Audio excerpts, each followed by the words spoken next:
Namaskar. Namaste, everybody. Welcome to day 2 of the Indica conference on Hindu arts, architecture, and artisan traditions.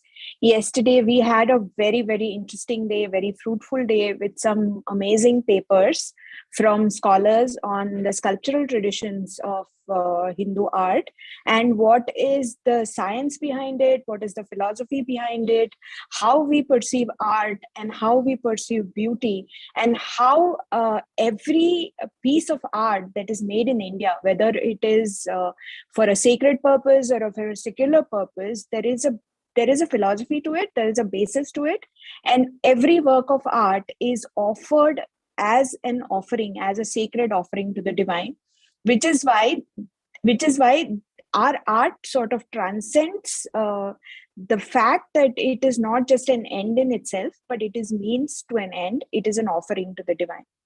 Today we go on to day 2 and we have some very, very interesting sessions lined up.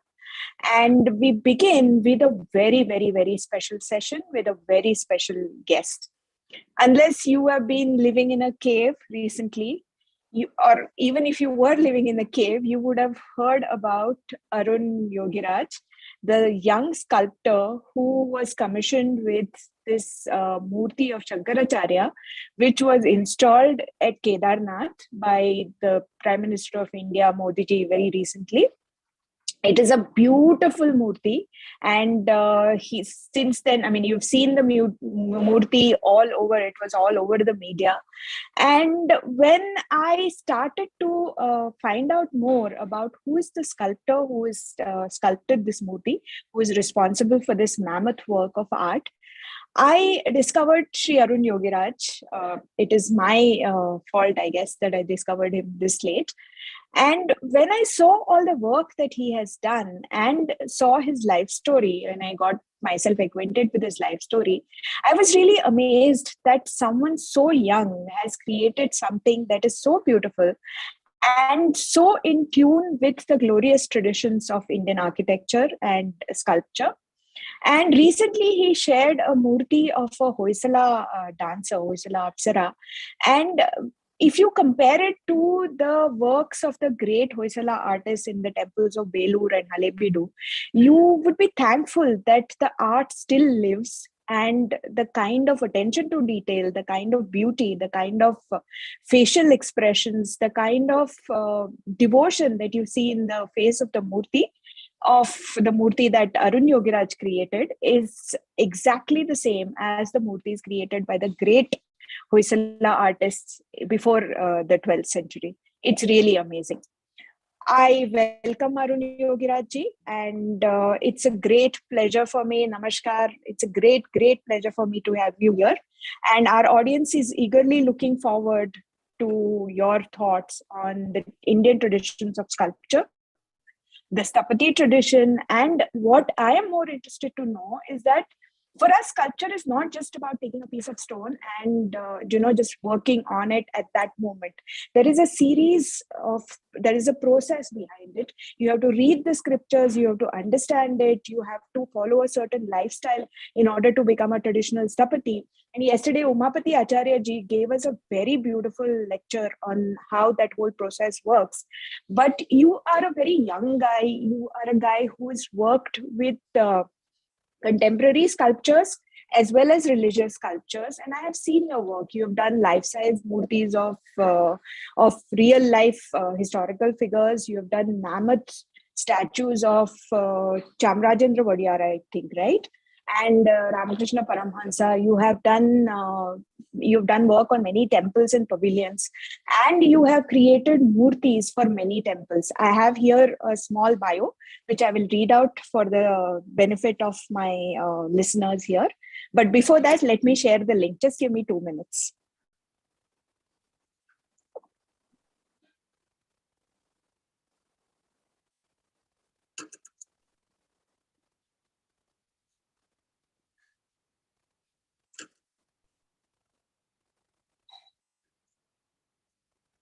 Sriniji, again, I'm not able to see whether it's live or not. Sriniji? Yeah. It is Is live this only. being? Yeah, I it's on can't see it. Facebook and YouTube. I sent the links on the chat box also. Okay.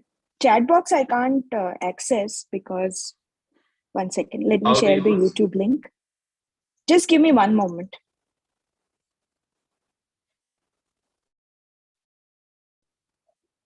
I have to do it on another device, so it's taking me a little bit of time.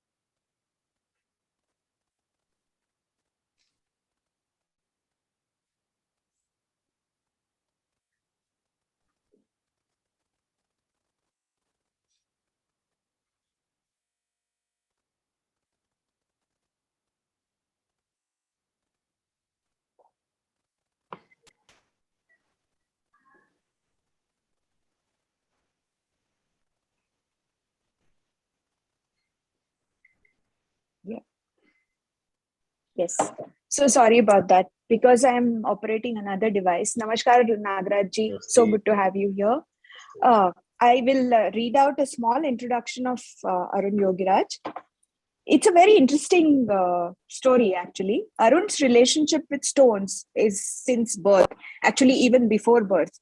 Just like Abhimanyu learned about the Chakraviva when he was in his mother's womb, probably Arun learned about sculpturing and Stapatya Shastra when he was in his mother's womb, because he belongs to a great lineage. He belongs to the fifth generation of traditional sculptors.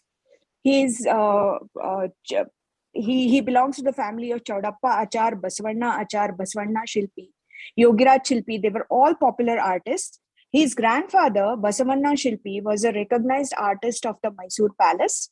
The family, which was very close to Jaicham Rajendra Vodiyar, carved temples of Gayatri and Bhuvaneshwari in the Mysore Palace premises, which stand there even today. He sculpted the Kaveri idol or Kaveri Murti at the Krishnaraj Sagar Dam. And Arun's father was also known for his sculptures. So his name is Sri Yogiraj. So naturally, Arun was learned to play with at other when other kids play with their toy trucks and Lego blocks and playing with their hammer and chisel. You got muted, Shefali ji. You got muted. Oh, sorry. So sorry. Let me start again. I will introduce Arun Yogiraj to my audience. Arun Yogiraj's relationship with stones and sculpture began from his birth, or probably I can say even before his birth, just like Abhimanyu learned about the Chakravyuha when he was in his mother's stomach. I'm sure that Arun Yogiraj also learned about working on stone when he was in his mother's womb, because he belongs to a very illustrious family of traditional sculptors. He's a fifth generation sculptor. His grandfather, Basavanna Achar, was a palace sculptor with the Mysore Palace. Chaudappa Achar, Basvanna Shilpi, Yogiraj Shilpi, and Arun Yogiraj is the lineage. His grandfather, B. Basavanna Shilpi, was a recognized artist of the palace of Mysore. The family, which was very close to the king of Mysore, Jaicham Rajendra Vodiyar, carved temples of Gayatri and Bhuvaneshwari in the temple premises, in the palace premises. His grandfather sculpted the Kaveri Murti at the Krishnaraj Sagar Dam. And Arun Yogiraj's father, Sri Yogiraj, was also known for his sculptures. Arun learned about sculpting and playing with stone and working with stone from a very early age. Even other children were playing with their Lego blocks and playing with their toy trucks. Probably Arun was playing with his hammer and chisel and trying to create murtis out of stone. It's really a fascinating story. But interestingly, for a while, Arun veered away from this path. He pursued a conventional education. He got his MBA degree. He even worked with a corporate company, underwent training with them. But the call of stone and the call of his traditional vocation was so strong that he left that path and came back to the profession of his ancestors. And since then, he has created some amazing murtis, both traditional as well as contemporary murtis. He has been given commissions, like he has created a life-size white marble sculpture of Sri Swami Ramakrishna Paramahamsa at Mysore. He has done a monolithic murti of Brihat Nandi, which is 6 feet tall. He has done a 5 feet murti of Swamiji Shivkumar. He has done a 6 feet tall murti of goddess Panshankari. He has done hand-carved mantapas of many temples. He has carved many stone pillars. He has carved a life-size white marble stone sculpture of Maharaja Jayachamrajendra Vodiyar in Mysore. It's actually 14.5 feet high. He has done a 5 feet tall murti of Garuda for the city of Mysore, and 7 feet tall murti of God Yoga Narasimha Swami at KR Nagar in Bangalore. It's an amazing portfolio. I can't see G. Has he logged out or something? Hello? I think he's facing Wi-Fi issues. He Okay. dropped. So we'll just wait for Arunji to come back.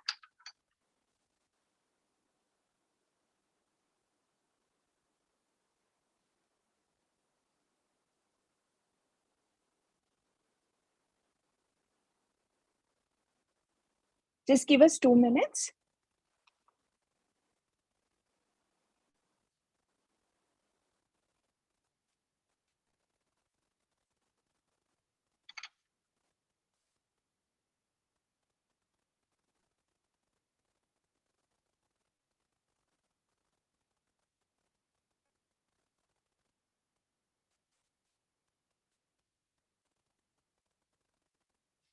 We'll wait for 2 minutes. If he's not able to log in, then maybe we can start with the first paper and then do a Q&A with Arun Yogiraj ji. Does that work?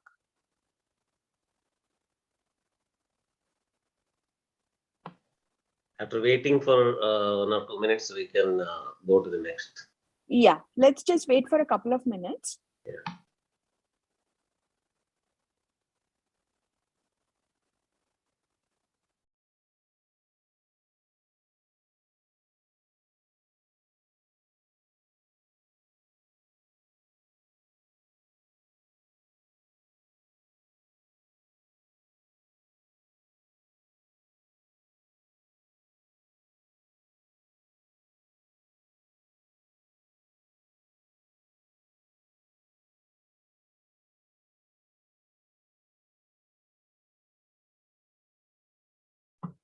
I think, yes, we have to move on to the next.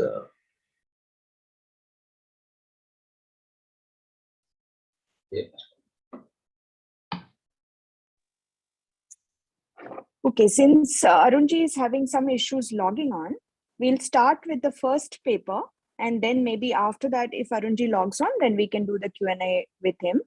The first paper is by Shri Mihir Keshri ji. It's about making sense of the sensible, colonialism, and the idea and approaches to the arts. Mihir, it's over to you.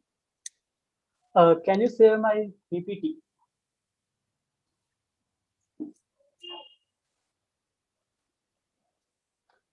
So, can I start? Yes, please. Okay. So, hello and namaste. This is Mihir Kesri, and I'm doing my master's from Center for Historical Studies, Jawaharlal Nehru University. The title of my paper is Making Sense of the Sensible, Colonialism and the Idea and Approaches to Art.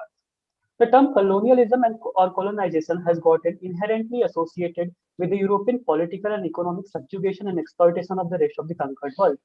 This politico-economic colonization, at least in its formal form, has largely ceased to exist.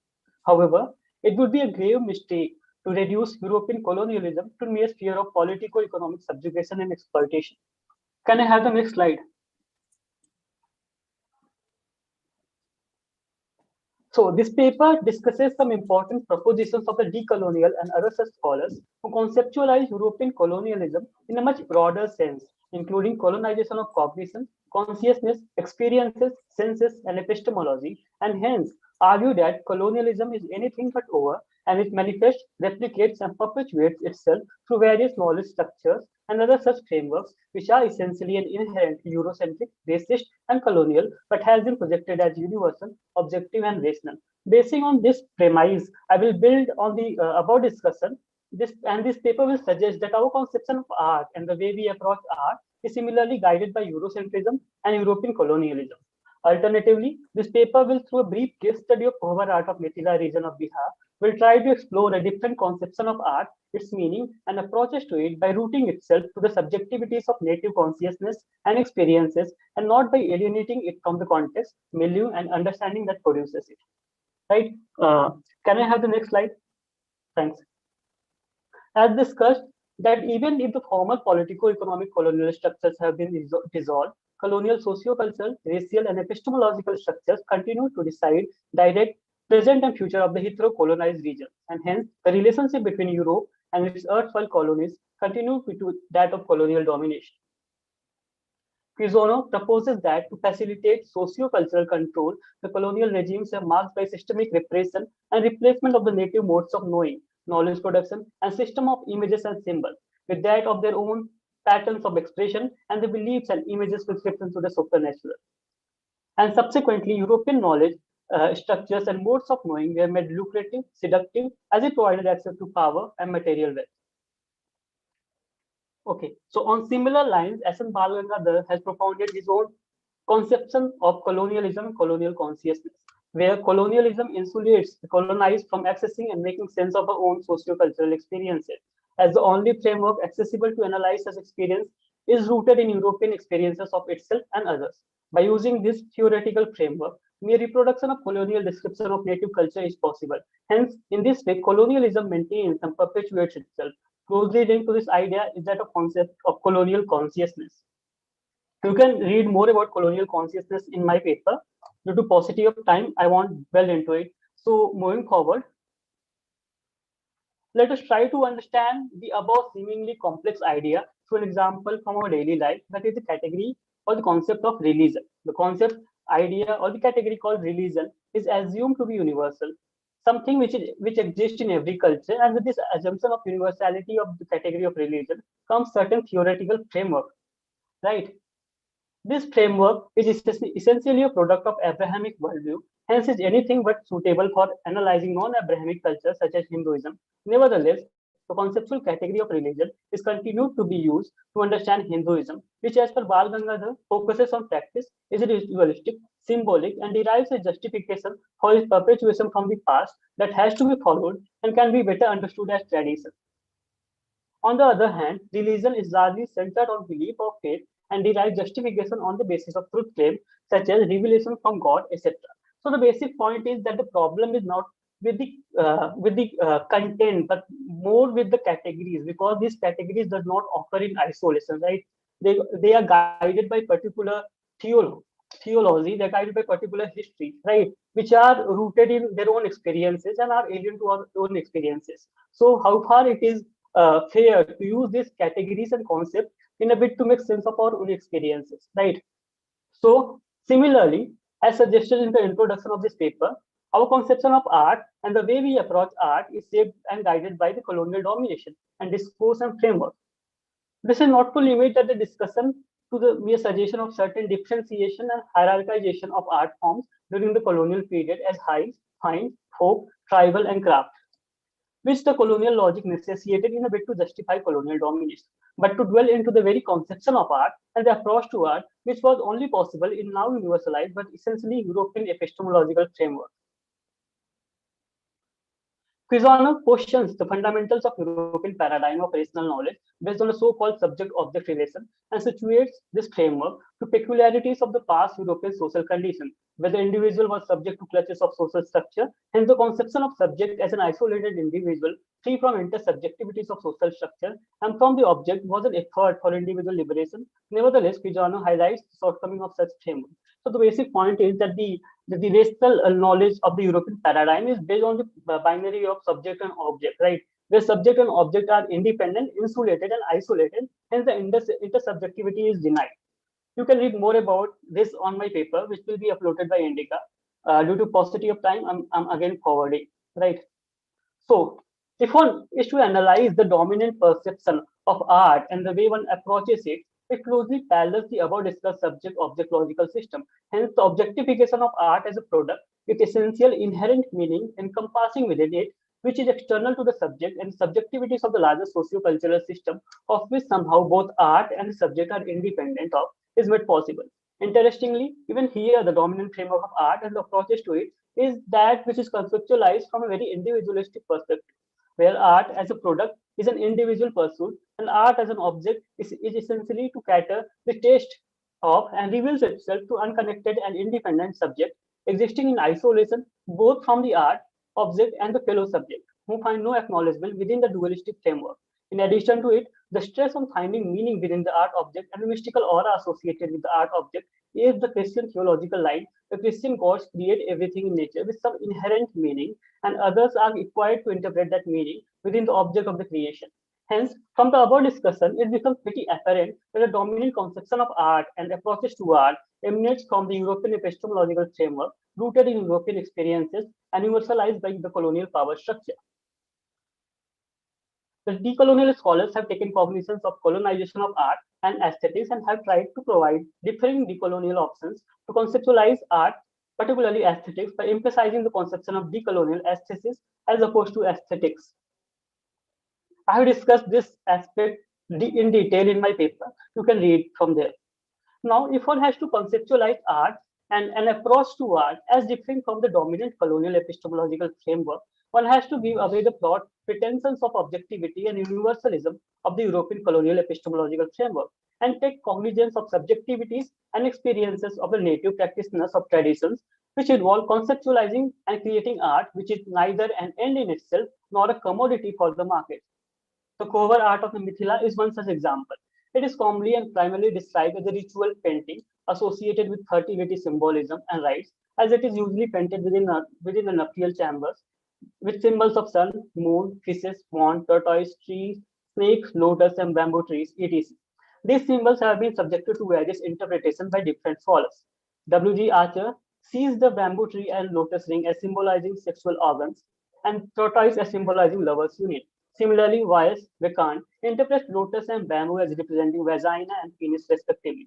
Well, the point is not to invalidate such interpretation, but to suggest that such interpretation is only possible in a framework which has been discussed above as European colonial epistemological framework, where art is an object with some inherent essential meaning, which has to be necessarily interpreted in a way to make sense of it as well as the reason behind its creation. Alternatively, if one approaches to cover art from the point of view of the natives and people who practice that tradition, the question of meaning within the art object becomes irrelevant. Kanchan Devi, a native of Purnia region of Bihar, who participated in making of cover art in her family, when inquired about the meaning and the reason behind symbolism in the cover art, she identifies the symbolism as Subh or auspicious, and not necessarily that the particular symbols have to have some specific meaning. Similarly, Sati Devi, when inquired about the meaning of symbols in the cover painting, exclaimed that these symbols are Subh and was always made in past, hence it's continued. Right. So moreover, to the native perception and conception, cover art is not a differentiated object with some inherent meaning, but what gives possible meaning to the cover art is the human relations involved in its making, the process of its making, the dance and the songs associated with it, and the affective human emotions it evokes within the community, which does not necessarily arise from the art object, but the so-called inherent meaning of its symbols. Not surprisingly, the above discussed native conception, understanding, and approaches to art will make production of art extremely difficult for the market and unsuitable for the conventional museum. It is only within the European colonial epistemological framework that the commodification of art is a possibility to reducing art as a supposedly isolated and independent object from the system within which it is created and the process involved in its creation. Now, to conclude from the above discussion, it becomes pretty evident that European colonialism has not ended with the end of its formal political colonial structure, but it continues to colonize native existence and experiences through colonization of the epistemological framework within which the natives are coerced to make sense of their own experiences.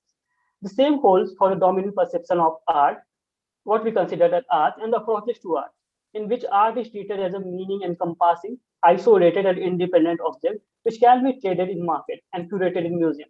Alternatively, through the case study of cover art of the Mithila region of Bihar, a native conception and approach to art was suggested. where art is an undifferentiated whole, deriving meaning from the system in which it operates and the process which engenders it. Thank you. Thank you, Mihir. It was an interesting paper, but I wish you could have made it less text heavy and added more paintings and made it visually rich. In your paper, you can write a lot of text, but for a presentation like this, if you had included more examples of Kober paintings and made your presentation less text heavy, that would have probably made more of an impact and would have been more suitable. Also, there was very little connection with the Hinduness of the art, which is what really the topic of this conference was. But I'm sure that you will take this feedback and probably incorporate it in your presentations later on. But it's very heartening to see a young scholar taking up subjects like this and, making a presentation like this. Thank you so much. Yeah, Mihir, actually, I am very glad that at your age, you are entering into this kind of discussion. It was very rigorous theoretically.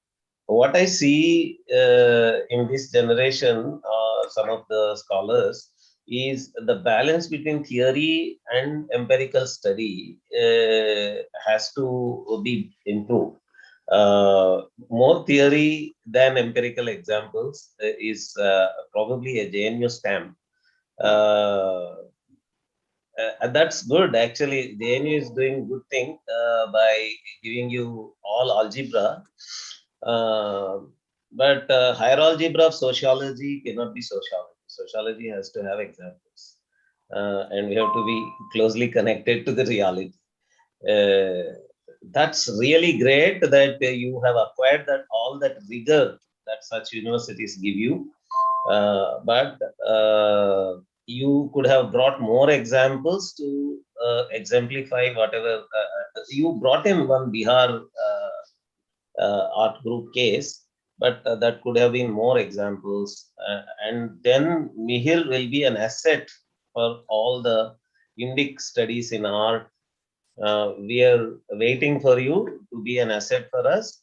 When you publish this article, when we are going to publish it on Indic today, I think it will be enriched with all the examples that already I think you have, but you want to incorporate when it is published. Right, Mihir? Yes, sir.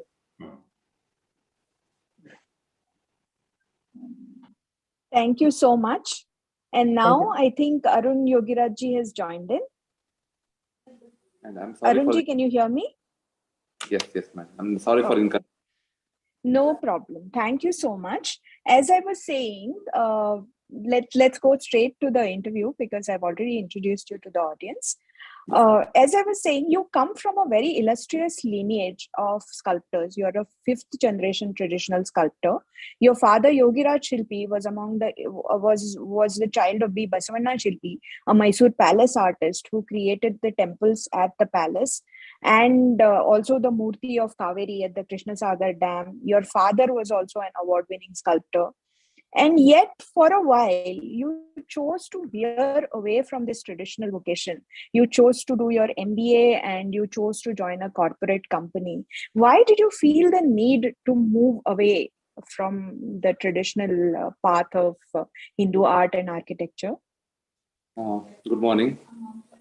Thanks for inviting me for this wonderful interaction event.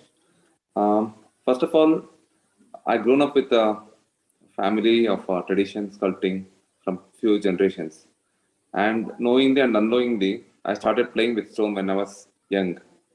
At the same time, I was given importance to studies, and I'm not very serious about what I'm doing because I stay very close every day. I'm interacting with stone. I didn't realize what I'm going through and what I need in my life. At the same time, I'm good at studies. I'm balancing both my studies and my learning with my father. So at the age of studying, I just keep studying with I keep concentrating on my education. After that, once I went to a job, then first time I stay separated from my work, my culture. Okay. then I realized, okay, this is not my job. This is not I'm here for. So until there, I was education and my work is going together. I was not separated by that. Even though college was there, after that, I used to support my father in so many ways. Okay. Okay. Yes, I started working with my father when I was 11. Slowly, I started replacing some artisans was absent. I started replacing them. At the same time, I was doing education. So still, I remember in my school days, all teachers are scolding me because in my notebook, everything is filled with so many drawings at last pages. So they keep scolding me for that type of activities I'm doing in the college. School days. Okay.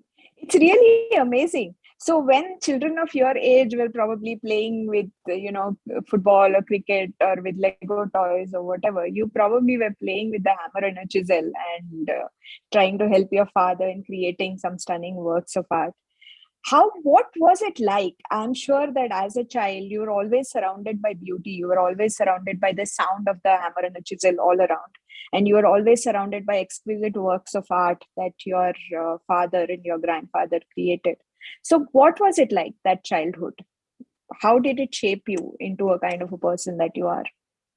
Actually, whatever I listen from you, I feel like you know everything about my childhood days. So even at my sleeping, I always hearing the sound of hammering and chisel, and I used to wake up in the midnight and seeing someone is working there. So this was happening so many times, but actually that has helped me a lot. I started playing with chisel. Still, my daughter is 5. She always started with playing with chisel and stone. Wow. So that bonding connection is very much important. There is a relation between the chisel and the stone, and the stone to me. We have to create a bonding. Yes.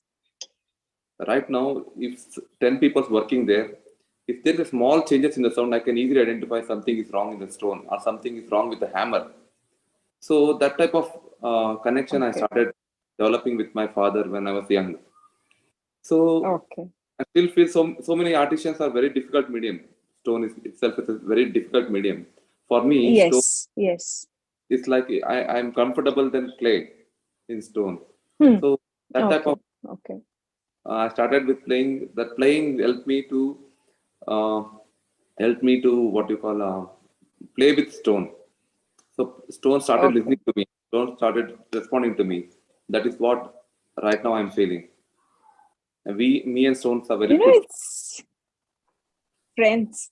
Yeah. It's really amazing. When you talk about stones, it's like the stone comes alive for you. It's not an inanimate object.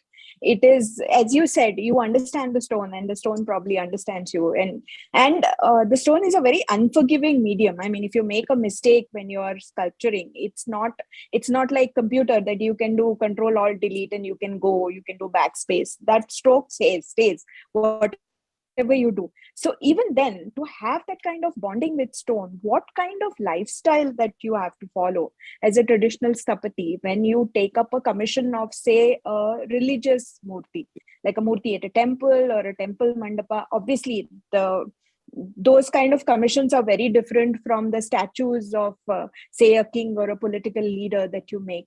So what is the lifestyle changes that you need to do in order to make sacred sculptures? Okay. Actually, for me, lifestyle, I brought up and brought up with a family, with a tradition.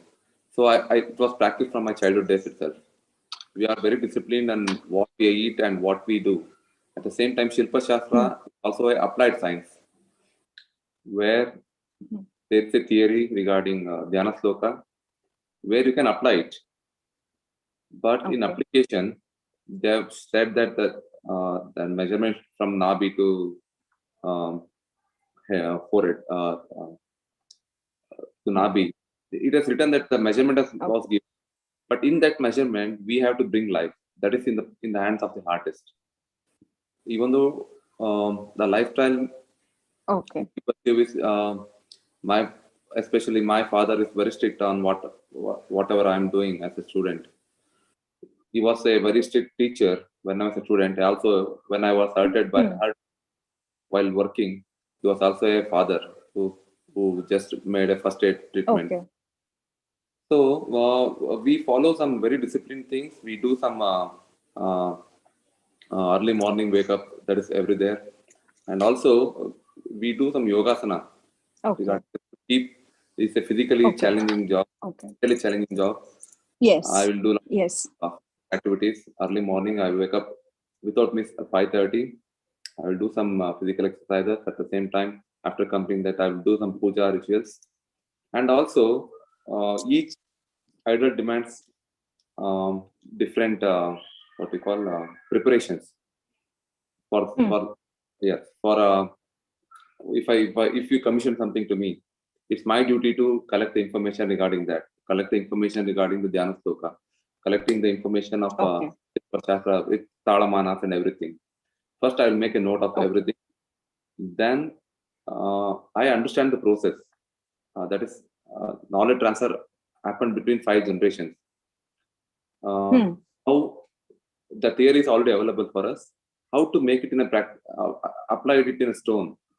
That is also an important challenging part, because stone itself is take millions of years to formation. We don't want to waste much of the stone.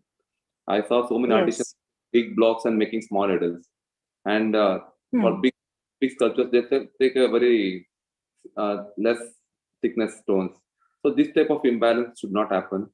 So for that, I will make a all list of what I'm doing, what are the things to be done, what are all our ancestors have done already. So I will try to collect every information regarding whatever the project I take, and I yes, and also I don't want to miss the measurement provided by the Shilpa Shastra, because stone is a stone if it is not followed the measurements. It is very much important us to follow the measurements. Then only we can see. How can we say a stone is God by doing by me? So we have certain measurements provided by the Shilpa Shastra. We have to follow that.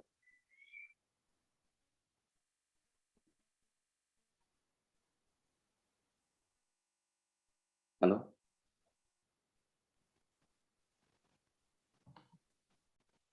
Hello.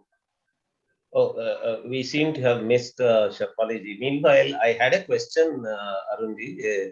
I want to just intrude into the discussion. When you told me that you understand the stone and all that, I was remembering Decolonizing and particularly the eye.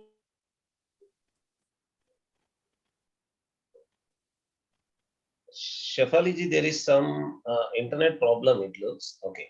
So now Jakanacharya's story, it is said that his son understood the stones so much that he was able to identify that there was water and a turtle inside the stone.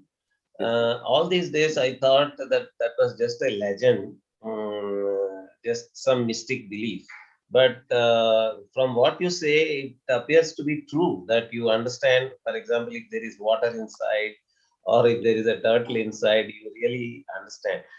Is it communicable to others? Can it be taught, or is it just an intuition that now this gets? I think that will come through experience.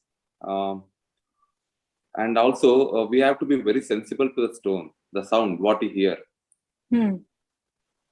The amount of time spent with the stone, at the same time, amount of sensibility we should have towards the stone is very much important to know all these things. And it cannot be taught. We should feel it. You know, that's really remarkable. You talk about stone like it's a living being. You talk about stone like, stone is your friend, that you understand every heartbeat of the stone, so to speak. Even working with Shankaracharya, I always interacted with the Shankaracharya ji that, okay, I am beautiful, you should be more beautiful than me. So that type of interaction I keep having with whatever the sculptures I will make.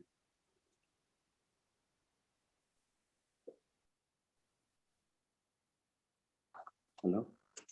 Okay. Question. I have heard that when a murtikar makes the face of the murti, any murti, and particularly the eyes.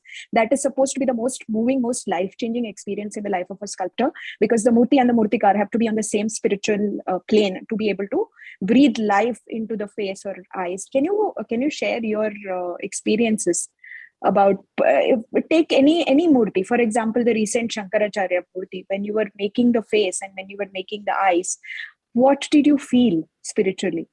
Okay.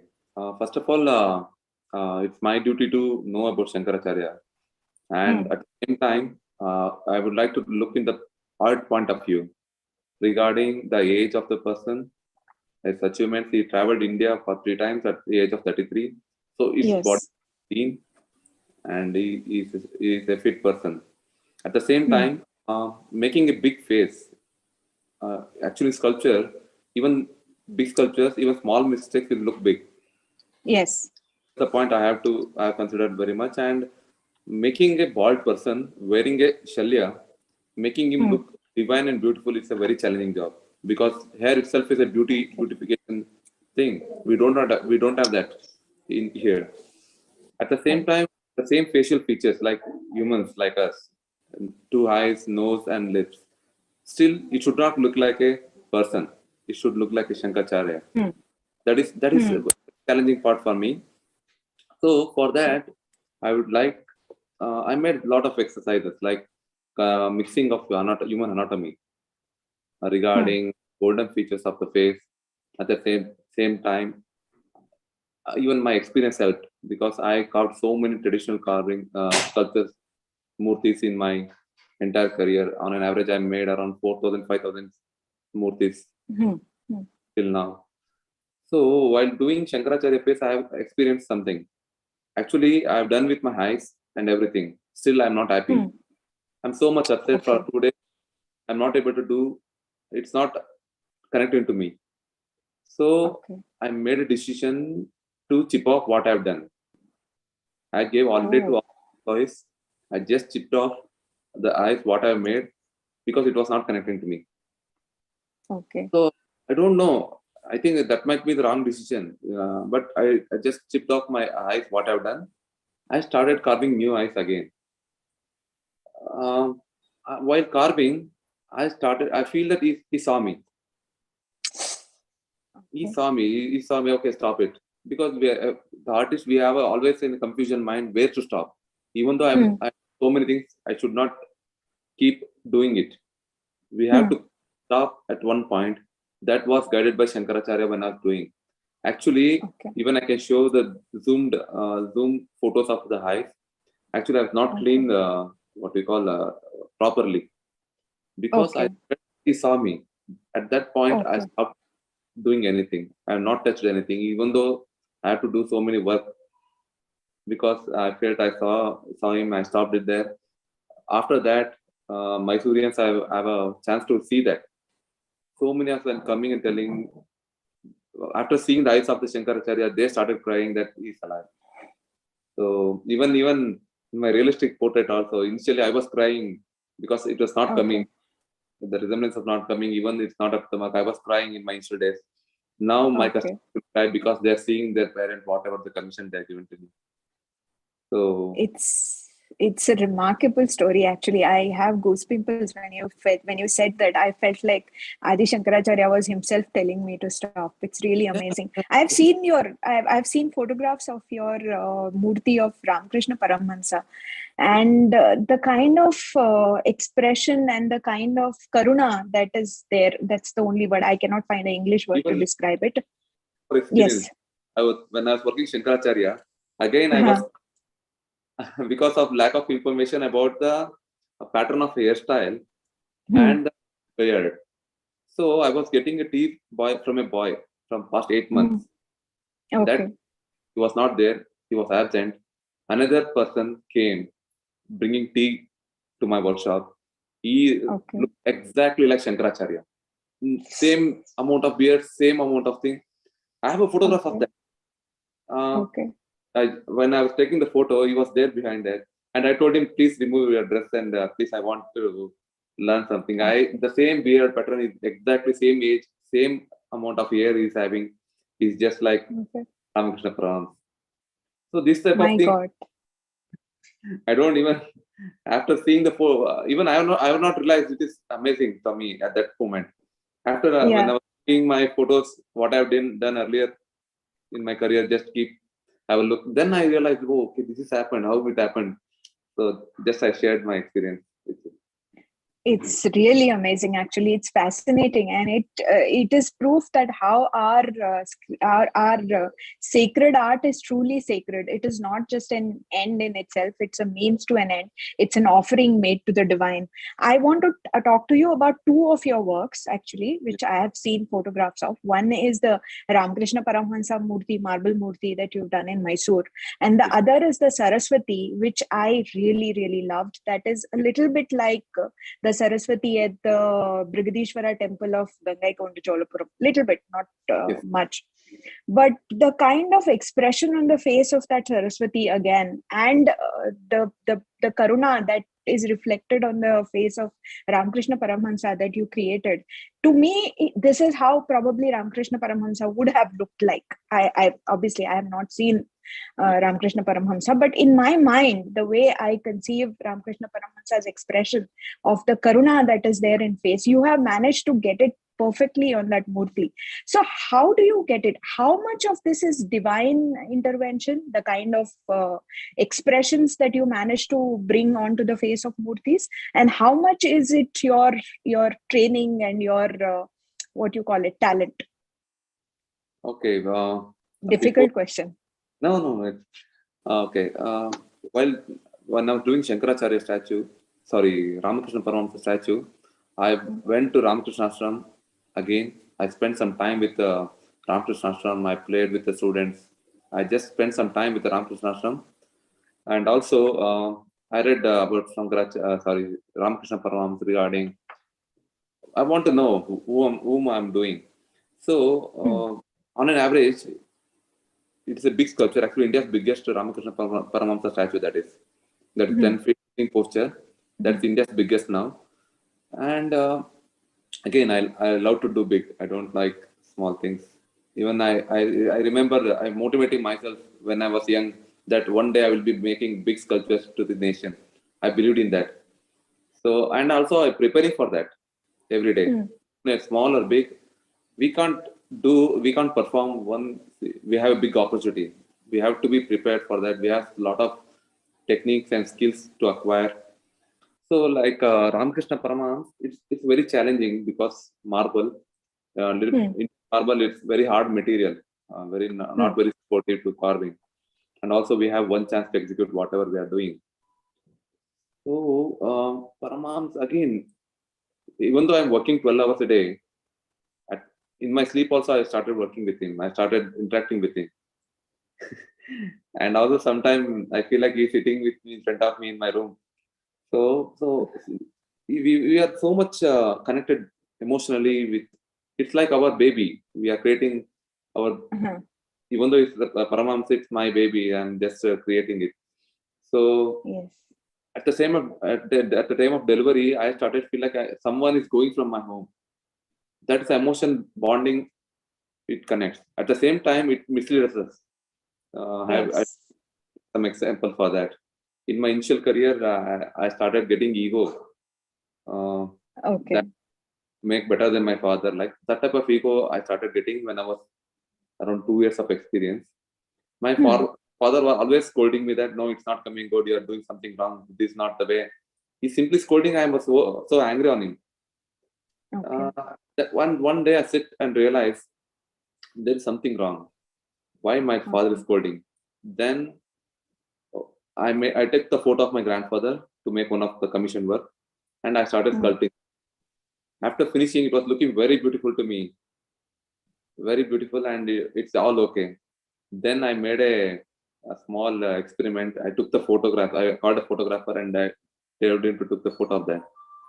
When we compare the two photos, then I realized, okay, I'm totally missing, and also my love towards what I'm doing also making me blind. Then I started listening to my father very much, and then I make an exercise that whatever I do, I'll take the photographs, I'll mark what I have to correct and what I have to even though it's good, looking good, still it's not happy for me. Still, I have to move every day. I'm try to improve myself. So in that way, even the too much of love, too much of emotion will make you blind, and also at the same time you have to stop. You have to get the feedback from someone else who are in the field of art. Call them and have an interaction with them, and you can just try to give best because it's immortal. Even though I'm not there, my work will be seen thousands of years. So it's my duty to give 100, more than 200% every time what I do. It's really fascinating, and it's very enlightening actually to talk to you. You worked with different kind of materials, different kind of stones. You worked with marble, you worked with chloritic schist, you worked with granite.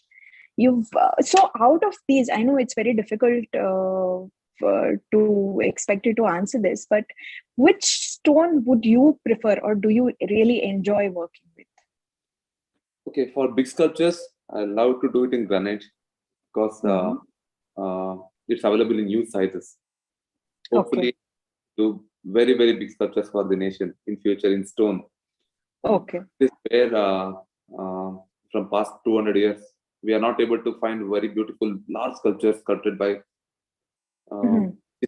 very, what do you call, eye-opening work. So I've not seen something like that. I will not say I will make it, but I'll try to make that happen in future if I get the opportunity. For detailed carving, I would like to use Krishnashila, which is very that's chloritic schist. Okay. Yes, which is very supportive. Also, at the same time, it's in a medium state, not very soft, not very hard. It's very supportive for carving, where we can express the fall of the ornaments on the body. We can feel that. And,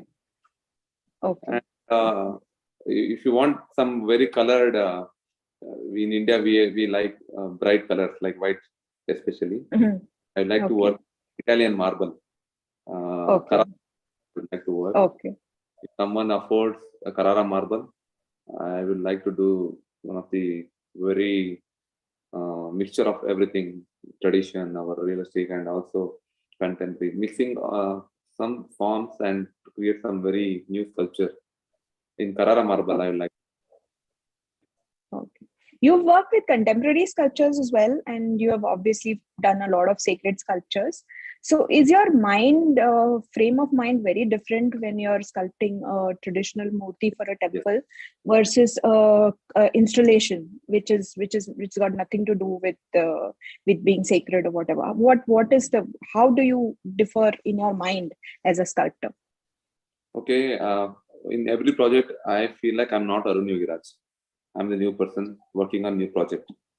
I'll keep everything what I've done. Actually, I don't remember what I've done yesterday, but I know one thing: if I hit with the stone, this will going to happen. That is my mindset in every project. Sometimes I don't feel like in memory there's nothing with me. Like I don't remember what I've done Shankaracharya, only few points. But as a traditional artist, I learned traditional sculpting from my father. At the same time, I've given more importance after few years to realistic sculptures. For that, I prepared myself, understanding human anatomy, muscle structure, skeletal structure. I'm almost very in-depth knowledge of facial muscles, everything around 250 muscles. I'm aware of that. And each muscle signifies some expression. So all this I very sensitively observed and started drawing. Every day I draw 1.5 hours every day till now. Every day, so that it will guide me whether I'm going on the right way or somewhere I'm missing. So drawing will help me to keep hand-eye coordination. So this type of exercises, and I develop myself not to a particular only for tradition, only for realistic. I keep like versatile. Sometimes even though doing traditional sculpture is a little bit boring, so take a break and create something which is we have not seen. Even sometimes drives me to create something in modern art. Some of my clients, I just executed some modern sculptures also. It's fascinating, really. Last question. How do you see the art of sculpture, traditional sculpture, progressing in the future in India? Do you see a bright future? Do you sometimes feel that the future is not as bright as it should be, and that more and more people should undertake the art of traditional sculpting? Yes, for a year, I'd like to suggest one thing. There is a big gap between the what we call art institution and the actual world. So, Okay. art institutions, I have so many students. Actually, I train 5 to 6 students every year. I give them food and accommodation. At the same time, I give some stipend for 1.5 years. They can go back and they can work. So they have thought how to make sculptures. Again, it is time, speed, and distance. So how much time they take, to complete it. That will depend upon that will reflect the cost of the sculpture. Okay. So the students are taking, so for example, to make around 9 sculpture, they take around 2 months. Okay. When they are doing education at the institution. But if they are trained under the guidance of some Stapatis or Shilpi, the same thing they can do it in 2 days. So amount of they can save. At the same time, financially they will get stable. Once it is financially stable, they can keep improving themselves. They can concentrate on art. They can promote their artwork and their skills. They can convince their customers. They can give one of the best artwork to the customers. At the same time, best artwork to the society. And the training should be happen in the Gurukula method. That is the most important thing. Okay. You have to follow, because in Gurukula method we teach how to sharpen the pencil, how to give temperament, and how to select the stone. Okay. Yes. Thank you. Okay. Sorry. Please continue. Please complete. Okay. No, Thank you so much, Arun Yogiraj. This was one of the most enlightening sessions that I have done. And I have, my own learning curve has been so much understanding sculpture. I wish you all the best for the future. And as you've repeatedly said that you would like to serve the nation by creating beautiful works of art while staying true to tradition, but at the same time incorporating maybe a little bit of modern aesthetics. I wish you all the best, and thank you very much for agreeing to come here and talk to us. It is always a pleasure to talk to an actual practitioner about the philosophy behind Hindu art, architecture, and artisan traditions. Dhanyavadagal. Thank you, madam. My pleasure. Thank you.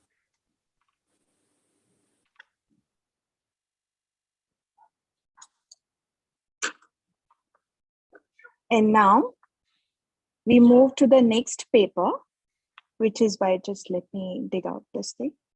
Now I request Dr. Mahima Saxena to read her paper, or to present her paper on a psychological examination of Vishwakarma's children, pottery in India from antiquity to now. Over to you, Mahima.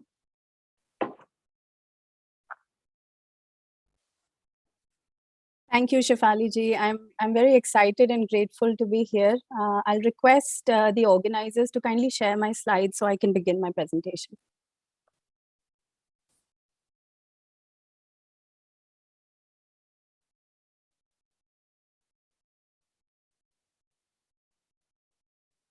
So if you could please go to my first slide.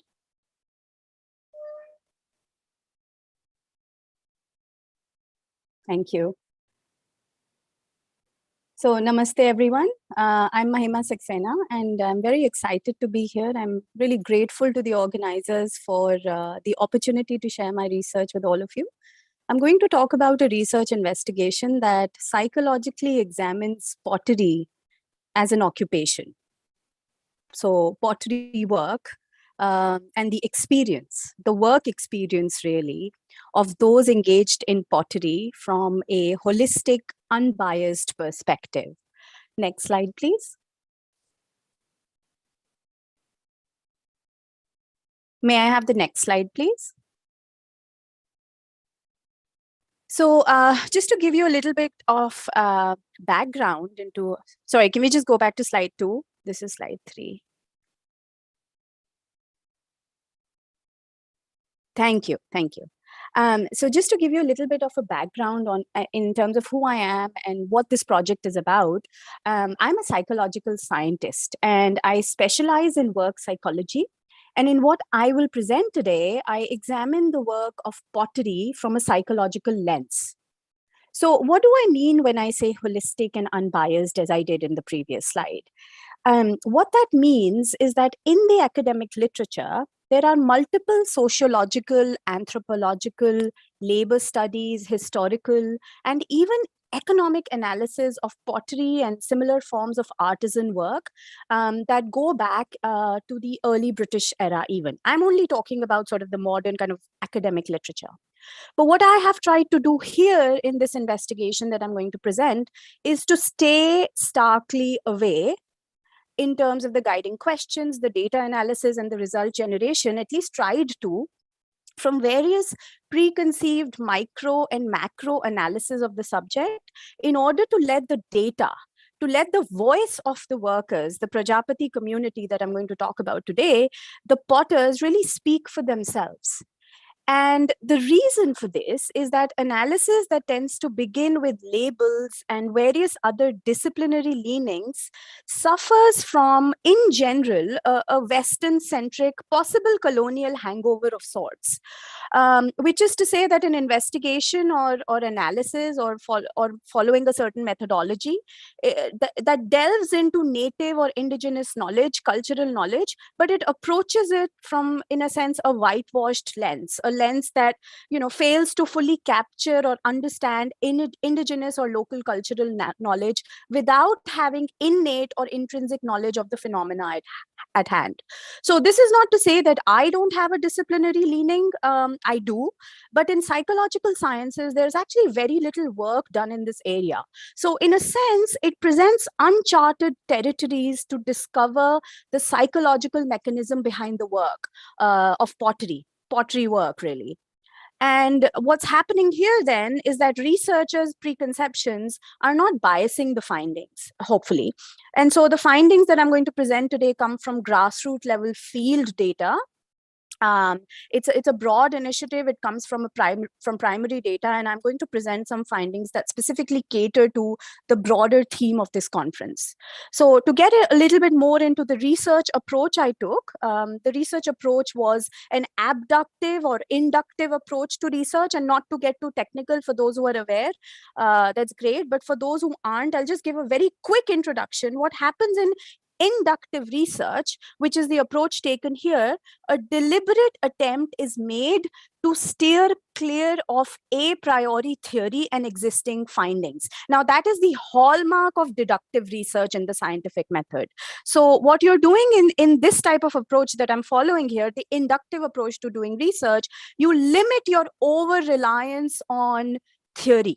Okay, you limit your over-reliance on preconceived ideas or previous findings. So what you're doing is you're not actually testing any a priori theory or any a priori derived hypothesis. Instead, you are exploring a certain phenomena at hand without any preconceived notions. This is great because then it allows truly emergent phenomena to unravel as naturally and as close to reality as possible without the constraints of currently existing theory and research. And in general, this is sort of the guideline or the thematic nature of qualitative inductive research. This was considered particularly important for being sensitive to, and I would say preserving the findings of this investigation without any possible bias from what's already out there, mostly sociological accounts and so on. And I'm not saying those are bad or anything, but I really just wanted the data, the voice of the workers to really speak to me and allow this emergent data to come through. So next slide, please. Thank you. Data was collected from members of the Prajapati community in Kushinagar district in Uttar Pradesh. and members of the Prajapati community, the potters and their families also gave their data directly. In other words, I spoke with them one-on-one. These individuals worked in pottery every day. So what I mean by that is that this is not something that they were doing as a sort of a part-time fun occupation. They were kumhars, they were members of the Prajapati community.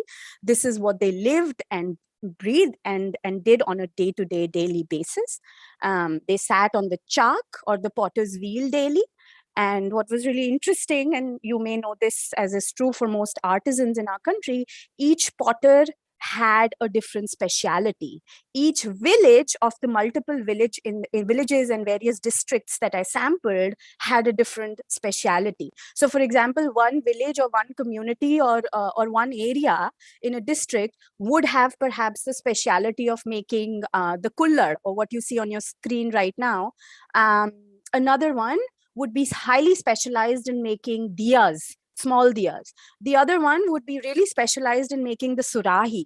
And so the entire village or the entire community had a speciality. Within that, of course, you had further nuances. But the point I'm trying to make is that they do highly skilled work. And so the big question that I was after was, what are the inner work experiences? What are the subjective lived experiences, work experiences of potters in the Prajapati community, right? So in other words, I was asking them to reveal fully and completely what they were doing, how they're doing it, what is guiding them, what is your guiding narrative as you're going about your work? How do you accomplish your work? How do you feel when you do this work? I was also interested in understanding if they had a choice. So in other words, are they doing this because they don't have an option to work in the formal economy? And just to give you a quick background into why I was also interested in this choice issue is because in economics, at least, there's this common notion that artisans and people who do various kinds of skilled manual work, they're doing it because they can't get a job or they can't get employed in an organization, or, they can't be a part of the formal economy. And so that's why they're doing it. They really don't have a choice. So I was also interested in this phenomena of, do you have a choice? What if you were presented with an option to do something else, a better paid job, a different occupation? Would you take that up? And I asked them about, what motivated them? Why do you want to continue? Do you want to continue? What is your societal role in regards to this work? Essentially, I was trying to get at, social integration or lack of socio-psychological aspects of work. And through all this, as I said, emergent phenomena, I was able to attain the scriptural motivations of pottery. I was able to get to what was really driving this type of work. And what emerged was a core belief in the Sanatani principles, the Hindu principles, and that's what I'm going to talk about in terms of the findings. So the themes were generated through iterative processes of data collection, data analysis, until theoretical saturation was reached. And of course, I followed the protocols that are associated with cultural research of this type. So may I have the next slide, please?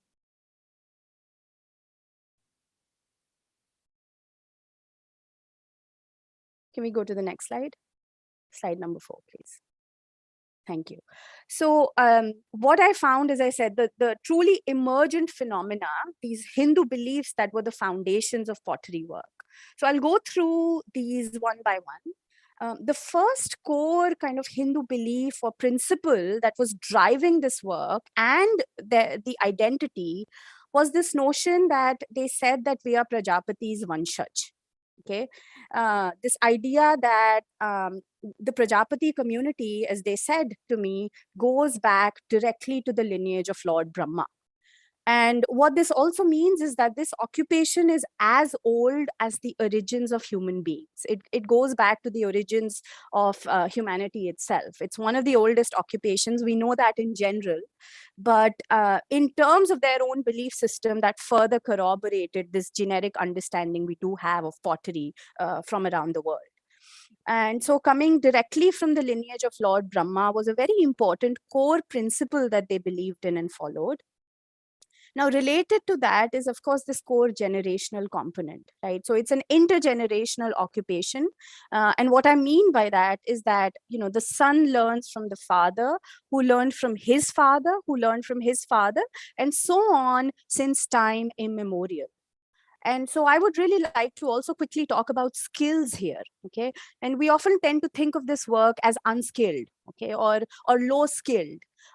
But from a psychological and learning and training and education perspective, I can tell you that what I uncovered in this research is that the work done by Prajapatis, the pottery work, is highly skilled work with a nuanced specialization that comes through years and years of deliberate practice. So this is not work that is to be diminished as unskilled or low skilled. It is actually highly skilled work relying on both cognitive and physical labor and really a nuanced forms of cognitive practice. Next, everything that they do, every aspect of this work is dedicated to Lord Vishwakarma. So every step of their work task, sorry, could we stay on the previous slide? Could we just stay on slide 4? Thank you. So I'm on point number 2 here, dedication to Lord Vishwakarma. Everything is dedicated to Lord Vishwakarma. So every step of their work task, every episode of their work, whether it is mashing the clay or the mud, the raw mud, whether it is sitting on the potter's wheel, whether it's baking the material, whether it's storage, each step invoked Lord Vishwakarma. So they were invoking Lord Vishwakarma through prayers. There were specific prayers that they were engaging in. And these were not long, elaborate rituals, just short things that they were doing right prior to each work task. And so, for example, they would so what you see on your screen are raw products. I mean, they've just freshly come out of the oven. If you see at the back, there's a pile of pots, one on top of the other in the midst of what looks like sand. That's actually their oven. It's in the ground. And so those these are fresh pots that have just come out of the oven, freshly baked pots. So right before they put the raw products into the oven to bake, which is in the ground, and as soon as they take it out, they invoke Lord Vishwakarma.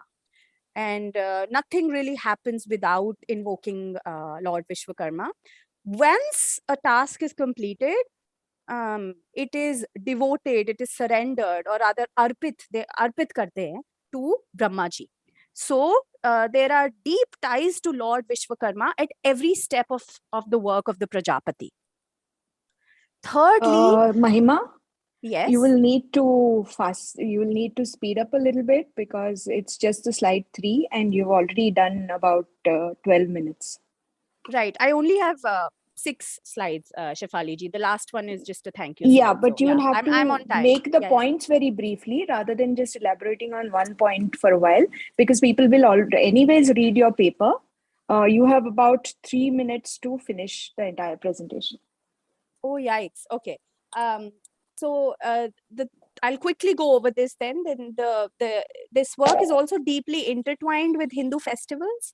So in other words, there's a strong social integration in society. It's reliant on festivals, and simultaneously, when it's Diwali time or when it's time for various other festivals, they ramp up the work a lot. And so there are psychological well-being indicators such as pride, happiness, joy, deep satisfaction, commitment in this type of work that I was able to elicit from the work that they were doing. And they also said that work itself is a sense of worship for them. So the whole process of working, the creativity came from a highly advanced form of dhyana yoga that they engaged in. So in other words, they were saying that Brahmaji gives them the image in their mind, which comes to their heart, and then it comes on the potter's wheel. So their creativity and their product creation was also informed by Hindu beliefs. The concept of dharma was also very important in what they were doing. They would say that how can we leave this? Dharma follows duty, a sense of duty for society. And if we stop doing this, how are the societal milestones, life's milestones like the marriage, the annaprashna, the death rituals, how are they going to be completed? Because they believe that earthen vessels, earthen items are really important for Hindu milestones. And so there was this sense of kind of sacrifice for the larger good of society. Broadly, very quickly, you know, they found I found high levels of psychological satisfaction, lack of burnout, and really deeply positive emotional and mental states, along with very strong, thriving personal narratives that were embedded in the occupational identity of the Prajapati. Can I have the next slide, please? May I have the next slide? Thanks. The products that they create, as we all know, are environmentally sustainable. They're eco-friendly, non-polluting, hygienic, totally biodegradable. And so for these culturally evolved occupations that are aligned with local ecology and culture, there is this really strong ecological element. I actually ended up creating this term called psychologically sustainable work for this type of work. And I'm assuming everybody will read the paper. So I'll quickly just get to the last point here. There is a lot that we can do. We're slowly moving away from these traditional arts and artisan work. I've launched a movement of my own where I implore people that I know to only buy handmade diyas instead of the electric lights and so on Diwali. And there are little things that we can all do in our day-to-day lives in order to promote their sales, which is truly and completely suffering nowadays. So last slide, please. Can I have the last slide? The next slide. Thank you. So that's my email. And hopefully you'll all read the paper. If you have any questions, please reach out to me. Thank you for your attention. Thank you so much, Mahima. That was a really interesting paper, and I like the way that you've done all your primary research. There is a question here for you. Let me just read it out. Did you take interviews or did you have questionnaires, preset questionnaires? Was it qualitative or quantitative? Was it a qualitative or a quantitative questionnaire? Thank you for that Mahima? question. Yeah, thank you for that question. So as I said, this is a really large project that had very initially qualitative interviews, which were followed by the survey methodology. There were questionnaires that were created specific to this sample. And thereafter, I used a technique which is called the experience sampling method, which allows you to capture real-time aspects of your experience as you're going about your work task. So it's a highly psychometrically valid and reliable technique that I used that allowed me to really get moment by moment real-time data of potters' experiences as they were working. Great question. Thank you. Thank you so much. And I really like the way that you've given an action plan for the future at the end of the academic paper. I wish you all the best, Mahima. It's a subject that requires greater understanding and greater research. And I hope that everybody who is interested in this work will read your paper and reach out to you for more information, clarifications, or whatever. Thank you so much. I now move on to the next speaker, next caller, Dr. Pradeep Chalil, yes. His topic is Sculpture, the 3D form of effective communication in the 5 levels of being. Over to you, Dr. Pradeep.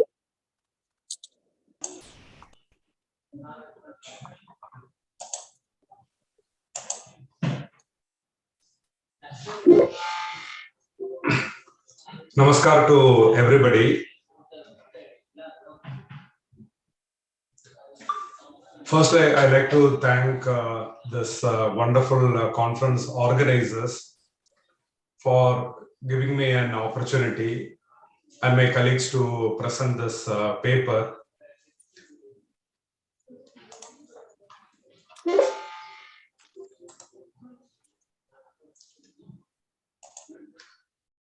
So this is the universal challenge of parents and teachers globally, how to make a child focus on the learning process.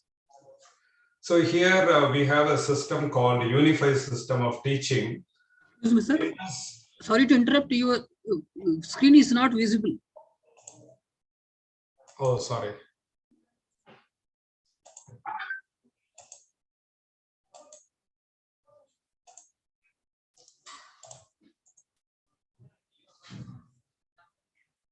So now is it visible?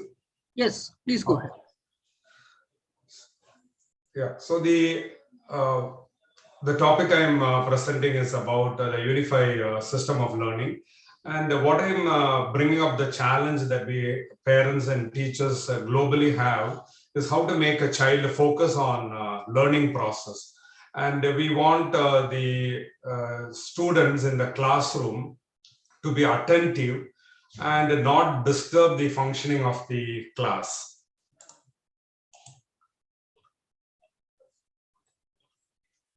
So we are already in the revolutionary age of artificial intelligence.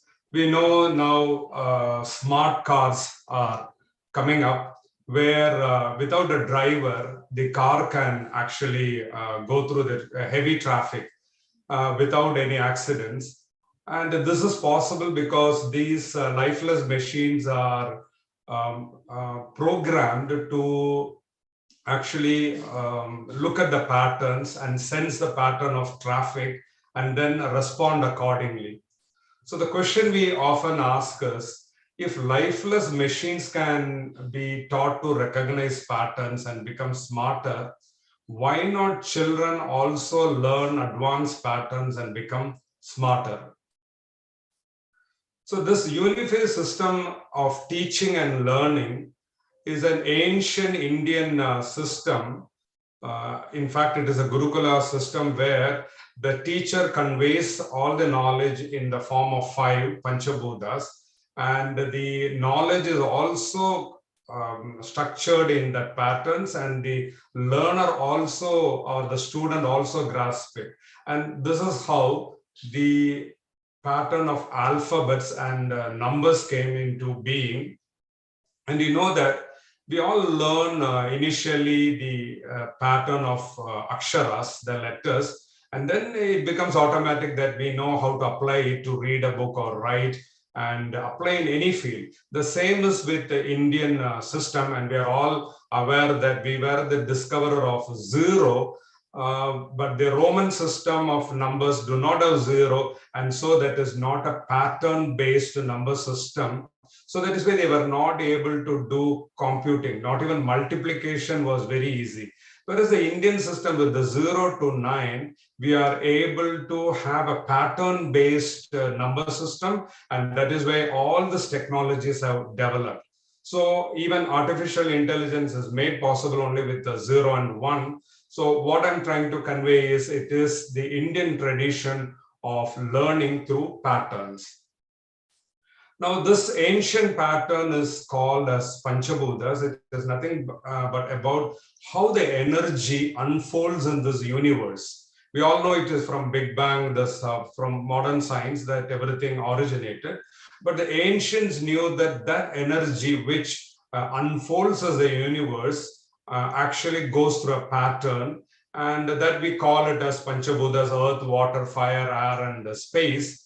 But there was also an internal pattern which is in the same way, having the same qualities. The earth represents our body, like the mind changing the mind, it is a water. And then we have the intelligence. Then we have the self-awareness, which is the Vayu Tattva, and we have a consciousness, which we call as the space. So here, the self-awareness is the self, what we call as recognized as I, me, and mine. And these are the ways which a newborn child will absorb the information from the external world, again through the 5 basic senses, which is the same pattern as the Panchabhutas. So that is why a child is allowed, when a child is allowed to use its 5 basic senses, then the process of learning is very efficient. But in modern times, we don't allow the child to fully use the basic senses, and instead only listening or visual aids are given. Now, I remember in my 4th grade or 5th grade, I was taught in the physics class centripetal force. I'm sure you audience will not also remember what is centripetal force. Even I don't know what the exact wordings are, but I remember my class teacher took all of the students out to the playground. He took a pail of water, a bucket full of water, and then he swirled across the up in the air. And then what happened was, we were surprised that the water did not spill out, and he called this as a centripetal force. Now, what I'm trying to convey is, in the very young age, whatever is shown in a real object form only stays. Even now I'm 50 plus, I can remember that whenever I see a word of centripetal force. Now, this is why in UniFi schools, which we started in 2007 in Madurai, a village near Madurai called UniFi school, everything is based on materials. These UniFi materials have used other educational materials from Montessori and other, and basically we have taken all the Indian traditional tools that we have employed for thousands and thousands of years. So we have a lot of such these learning materials. But now for this conference talk, I wanted to show how the Shilpa Shastra, the sculptures, have been efficiently used as one of the teaching aids here. And I'm also presenting our 12 years of research study along with Dr. Madheshwaran, who is the director of the UniFi schools. So he has introduced, he was trained in Montessori, but then he wanted to see how these materials are effective in the teaching and learning process as well. But before I show these sculptures, I wanted to clear a doubt. I mean, mostly when these sculptures are shown, these are wrongly attributed as Hindu religious worship activities. Anything to do with the sculpture means, oh, it is something to do with Hindu religion, or it is something to do with the actions that are done, or the superstitious rituals. But that is not the truth. Actually, these sculptures or these ritual actions were an efficient communication media for conveying the scientific energy concept about our own self and the universe. Now, again, I will show how we are employing this. We have actually two models. Before that, I will use this example. This is one of the classical example which we use. So we know about the white light, and then we know about different colors of light, the Whipger colors.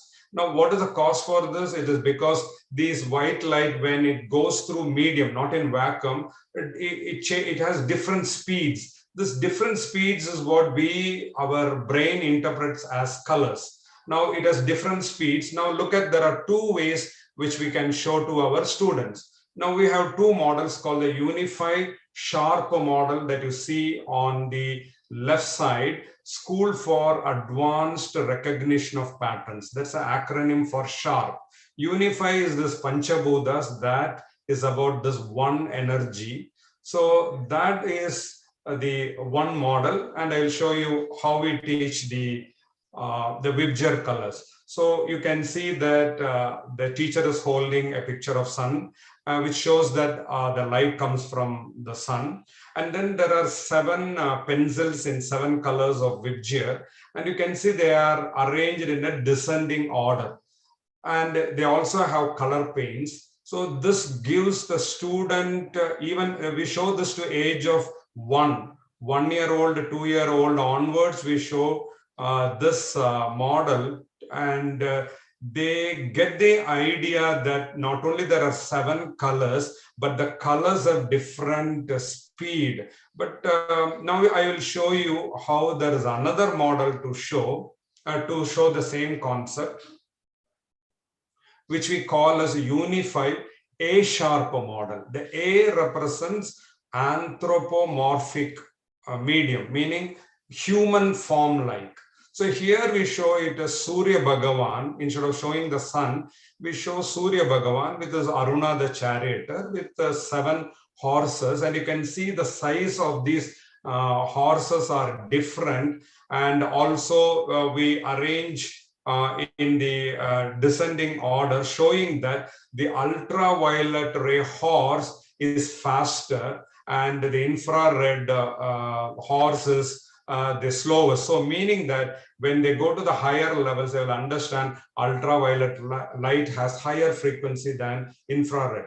Now, this is the study. Is the sharp model better or a sharp model better? But of course, the sharp model, we already know that it is much, much better than a teacher coming with a book, standing in front of a blackboard and teaching.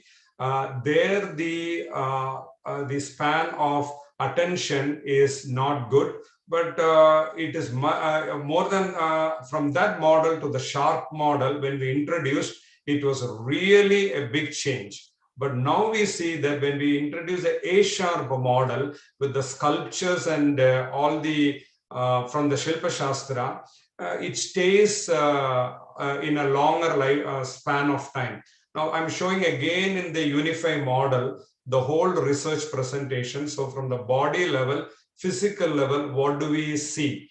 You see that the children are having more attention. They are more focused in the class rather than, as I said, in the now what is being done. And here also you can see that was from age 7 to 14. But now you can see even 1 year, 2 year to 6-year-old children, they are very attentive in the class. Now, this is the graphical representation of our research. I'm not going into the details, which you can read in the paper, that we see 90% efficiency of the focus now of children. Now, what happens is, why is this important? This is important because most of the parents are very proud when their child is 3 years old or 4 years old, goes to kindergarten and comes back and talks about what it learns. And the parent thinks that the child is very focused. And also when the parent or the teacher teaches, the child is almost trying to be obedient, but it is out of fear. But the same child, when it goes to the higher classes, most of the teachers and parents complain that the child is not attentive in class, it does not do homework, it does not behave well, no respect for elders. All this comes because now the child knows how to overcome that fear. So that's where the UniFi system of A-sharp or the sharp models is very effective. We have seen not only for normal children, we had experience where autistic children, ADHD, attention deficiency disorders children, when they're brought to the early stage to UniFi schools, we were able to introduce them to this model, and we see a huge change. Even a child who is autistic, after 1 year of UniFi school, now we understand that the child is in higher classes and have got even double promotion. The teachers or parents, nobody can believe that this child was once an autistic. So that's the quality of the first level. In the body level, we see how the UniFi A-sharp model is helping the children to have focus and attention in the classroom. And they also don't disturb other children in the classroom. Next is at the mind level. But we cannot keep the focus of the child for a longer time. And that's where the sculptures or the Shilpa Shastra models come, because they can attract the mind for a longer time span, because they have the aesthetic qualities of shape, texture, smell of the flowers or the incense that we use. And these qualities cannot be given to a child with the other models. Even sharper model they cannot get. And that is why the children that are introduced to the A-sharp model have a longer duration of attention. And they also are given the life experience. So here you can see that all the 5 levels of experience we give. Instead of showing a picture of a coconut, the coconut is really brought to the classroom. And also about milk protein, when we talk about Rama, the story of Rama in Ramayana, he loves Rasagulla. So immediately the teacher brings a concept of the Rasagulla making, and by introducing all the scientific concepts of squeezing the lemon, about acidic pH and everything, and also making in the classroom the Rasagulla. Similarly, we introduced to all the Vedic Shastras like astrology through astronomy. Here you can see the moon cycle, and also Anganyasam that we do doing the rituals. That also here you can see the teacher doing it and the child learning. And these are in the first level, they are like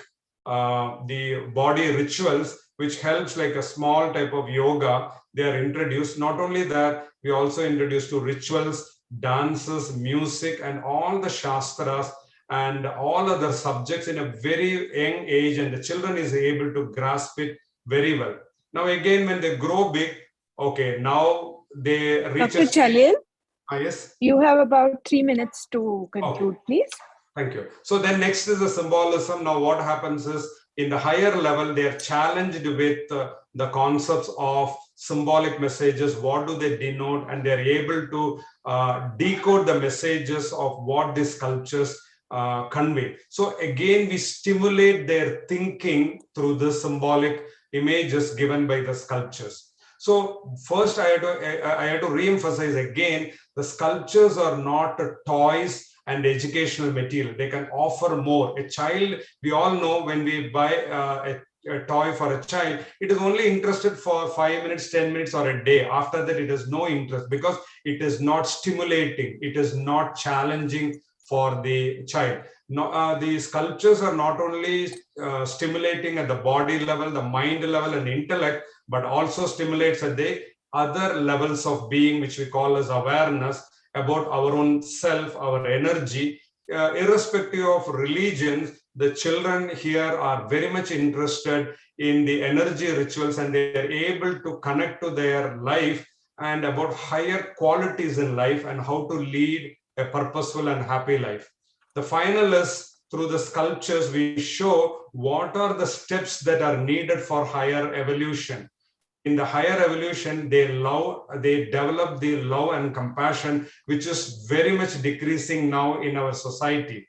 So we start with, again, we give child-sized tools like a broomstick and cleaning materials, being responsible at school, at home, at workplace, and society. So the child should be given challenge not only to memorize and write exam, but at all the 5 levels. And that's the conclusion that we come to introducing the UniFi A-sharp system of teaching using sculptures. Actually, in Bhagavatam, Kapila Acharya is the one who very efficiently tells his mother Devahuti, she's asking, I don't understand Vedas, I don't understand any of our scriptures. So can you easily explain? He showed the 5 fingers. And that's how the whole Gurukula system started. So here, more than the blackboard, we use these learning material and conceptual learning through this 5 format. Now, I like to acknowledge Dr. Madheswaran, the director of the schools, has brought all the sculpture-based and all the other learning materials, not only from the Hindu tradition, but also other religious tradition. And I thank Lakshmi Priya for doing all the work for the research study also, and Kishore Kumar for making the manuscript. I have to sincerely thank all the teachers and staff of the UniFi schools and also the donors. This is our website, and we also have the syllabus in English and Tamil. The Hindi version is under progress, and the online and the in-person courses are also available for teachers, parenting, even pregnancy, school children, college, and professionals. I have a diagnostic lab, and I use the 5 fingers even to convey all the messages, and I find that it is very, very efficient for employees. Thank you once again for this wonderful opportunity. If there are any questions, I can take. I think the time is out. Thank you, Dr. Chalil. It was a very, very interesting presentation, really innovative way of integrating Shilpa Shastra into modern education and modern learning goals. This kind of experiential learning is something that I am seeing for the first time, and I really, really applaud you for having thought of it. It's very creative, and this UniFi system seems really, really interesting. You have a couple of questions, actually. You can take them quickly. First is, what is the cost of education in this system? And Mr. Ajay Dagat says this is a very impressive way to educate. And there is another comment with a question. UniFi is the most exciting teaching system. How well is this spreading? Could you please answer both these questions together? Yeah, the language question you've already answered.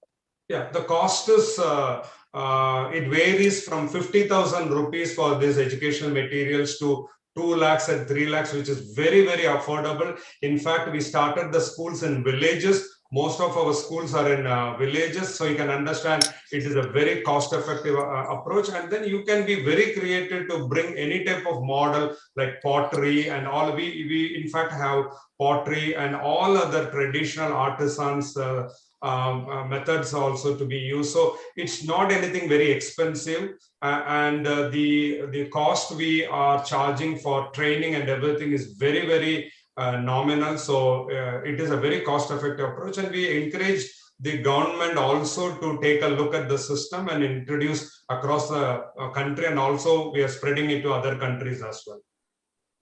And the language. And how many students? Sorry, how many students are enrolled in this system so far? How much is it spreading?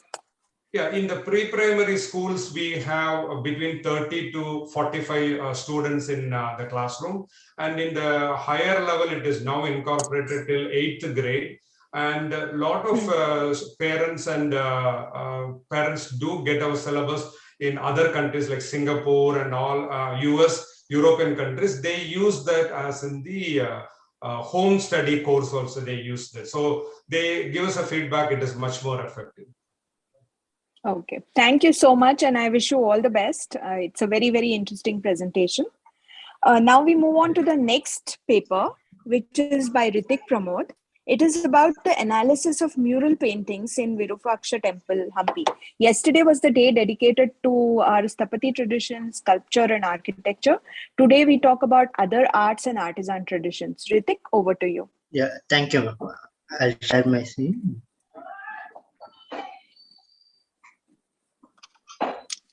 Is my screen visible?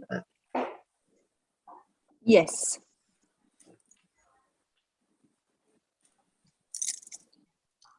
Please do slideshow. Yeah.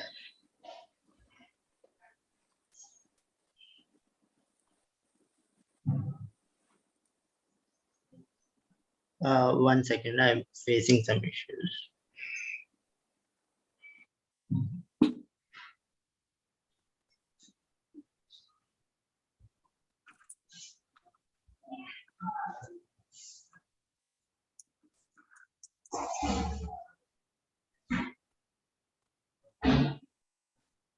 Is my screen visible now? Yes. Yeah. So good morning, everyone. Today my topic is on the mural paintings, analysis of mural paintings in the Virupaksha Temple of Hampi. So the aim and objective of my program, like the project, was to understand the themes found in the mural painting of Virupaksha Temple, and to know the development of mural tradition in Karnataka, and to understand challenges and to propose solutions in the conservations of mural paintings. So, as you know, India has a rich tradition of mural paintings. There are many scriptures like Vishnu Dharmotara, Shilpa Shastra, Shilpa Ratna, Narada Shastra, and Kashyapa Shilpa, which discusses huge aspects of ancient paintings. And the best surviving of mural paintings of ancient India can be seen at the Ajanta caves, which have themes from Jataka tales, Buddhist lives, etc. And when you come to Karnataka region, we have inscriptions of Mangalesha of the Chalukyas of Badami in the 5th century, which describes about the mural paintings in the Vaishnava caves. In Mane inscriptions of the 7th century, we have details of the Ganga dynasty. And then the traditions of paintings reached into a huge height in Karnataka when the Vijayanagara Empire started reviving the Hindu values and traditions when the subcontinent was going through waves of Islamic invasions in the country. And after the decline of Vijayanagara empires, the mural painting reached its new height under the Mysore Vadiyas and the Nayakas of Tanjore, as you can see in the pictures. Now coming to the temple of focus, the Virupaksha temple. As you know, Virupaksha temple is a 7th century temple and it is dedicated to Lord Shiva and located on the south bank of river Tungabhadra. And the temple belongs to the Dravidian style of architecture. And initially it was a small shrine dedicated to Pampa and the local goddess of the region. And in later times, it was associated with goddess Parvati, the wife of Lord Shiva. As you can see, this is how the temple looks from a small shrine today. And in ancient inscriptions in the temple have complex which have been dated back to the 9th and 10th century. Along with the Vijayanagara Empire, the Chalukyas and Hoysala kings also played a huge role in making the small shrine into a large temple that it is today. And the most important feature that the temple can be seen is that this is the plan of the temple. And the most important feature of the temple is that it's the only establishment in the region which have painted ceilings which are visible today. Most of them were either destroyed during the invasion time or they were not able to restore due to the restoration process. So as Hampi remains a very important center for the Virupaksha cult, you can see this is the Rangamandapa. This is where the seal paintings are visible. And this is the sculpture of a three-headed Nandi. The local story is that the three-headed Nandi is to give a tribute to the three Trimurtis, that is Lord Vishnu, Brahma, and Lord Shiva. Now, even though the temple was a little destroyed during the Muslim invasion and occupation during the decline of Vijayanagara Empire, the temple has been functioning uninterruptedly since its foundation. And the Virupaksha temple, it was declared as a UNESCO World Heritage Site in the year 1986. As you can see, this is the mural painting that we will discuss further. And this is the Rangamandapa where the seal paintings can be noticed. Now coming to the geography, as you know, Hampi is located in the southern bank of Tungabhadra. It's in the modern state of Karnataka. And in ancient times, it was known as Kishinda Kshetra, the Ramayana period. And in historic time, it became the capital of Vijayanagara Empire. And main source of occupation for the people's agriculture and revenue is mostly through tourism. And they have well-known minerals like iron ore and manganese.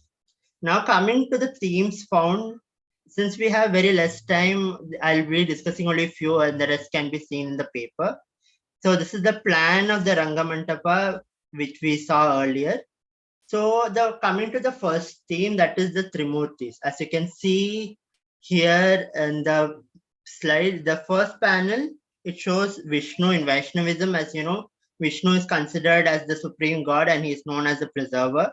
And goddess Lakshmi is known as wealth, for wealth and fertility. And in the sides of Vishnu and Lakshmi in the central panel, you can see Garuda and Lord Hanuman.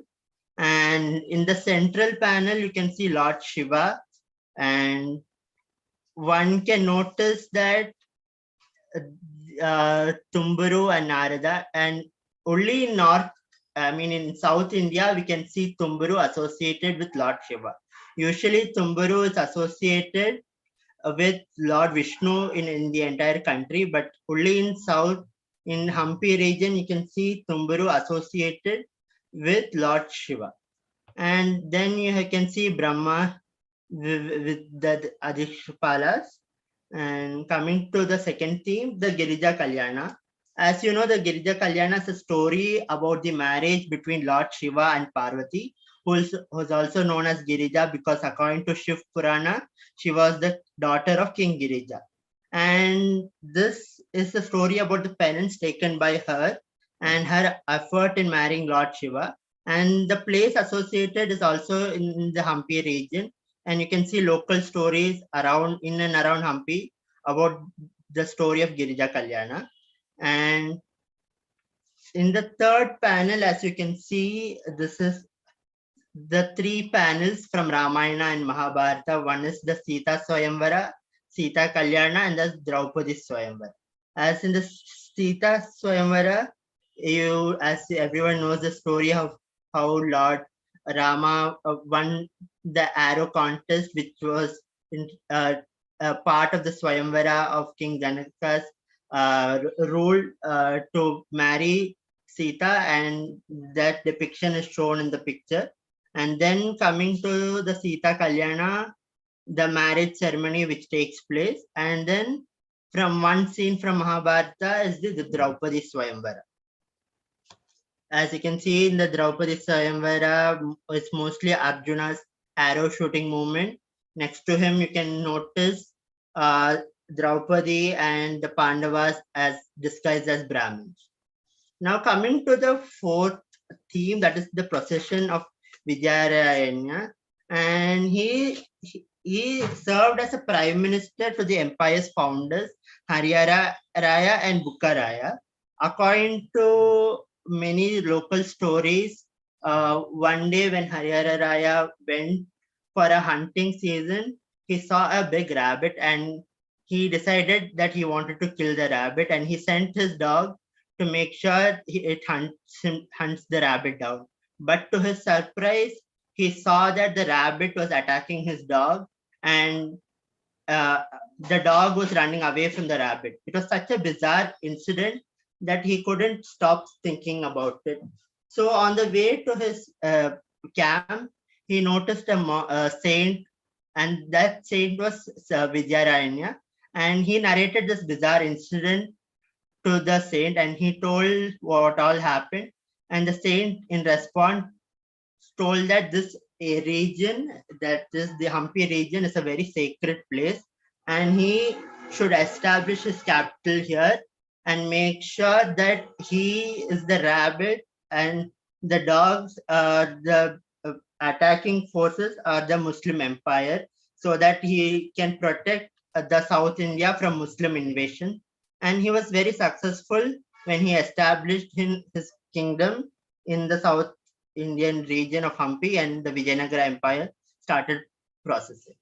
Now coming to the challenges to the mural paintings, as you can see, water in any form interacted with wall paintings can damage the paintings, which helps to form fungi and could lead to a larger reaction. Now coming to the light, as you know, light, as many of the paintings are exposed to UV light for a long time, can deteriorate due to the photochemical changes, which are caused especially when paintings are made of organic pigments. And biological damage like microorganisms like fungi, lichens can grow rapidly when the surface is moist. And the organic materials can also be as a source of food for small insects and organization and other organisms which have a serious problem. The main issue with our ancient mural paintings are that, be it regional or at the national level, the artists always used to make the resources irrespective of their time period, where always they used to make it with natural resources, which had a problem because natural resources usually have a tendency to deteriorate, but due to proper conservation, we can save it, as you can see in the Ajanta murals or in the Virupaksha temple and in other parts of the region. And faulty restorations, sometimes due to improper use of materials and techniques during restoration. We can see that in South Indian temples, some of the mural paintings are covered with lime wash. Lime wash was mostly used in the renovation, but without understanding the importance of the themes that are shown in the paintings. And when you come to the solutions part of it, air purifications with controlled temperature can be done, and biological growths like fungi that need to be removed mechanically, and the last remnants are removed using dilute solution of alcoholic ammonia. And creating improper database will help the government understand which proper materials or restoration is required. And proper documentation of the mural paintings is very important, as along with other stakeholders, the government needs to take proper decisions and actions so that the future generations understand the importance of all the themes that are found in the temples, as they are a huge education way of understanding our rituals and cultures. And they need to have appropriate funds for the use of scientific method so that we don't lose it all before the future generations can see it. So to conclude, I would like to tell that Indian mural paintings, it is a very important to understand the culture and heritage of a region or a dynasty. And in India, we have a rich tradition of murals associated with painting that are mostly from Jataka tales, Puranas, daily activities of the royal families, traders, and lifestyle of people during ancient times. And they are usually made on cave walls and ceilings. In ancient India, artists used to make mural paintings from natural resources like coal, red ochre, chalk, terracotta, etc. And in South Indian mural paintings, reached its new heights under the Vijayanagara empires, Cholas and Mysore Wadiyas and Tanjore. And the most important sites of the remaining Vijayanagara Empire paintings can be seen at Virupaksha Temple in Hampi and another Lepakshi Temple in Andhra Pradesh. And the government should make efforts to conserve the mural paintings by choosing appropriate techniques and scientific methods for site-specific protocols, because each sites have different variations and different resources that are being used. So, and the preservation of mural art not only helps us understand the ancient society and culture, but also helps us understanding the methods used by artists of different periods. Thank you.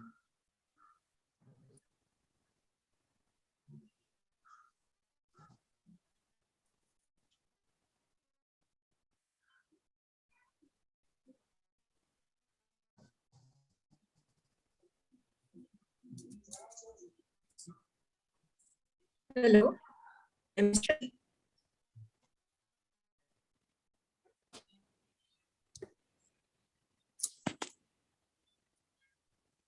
Ritik ji, I think Shefali's connection is lost. She's joining again.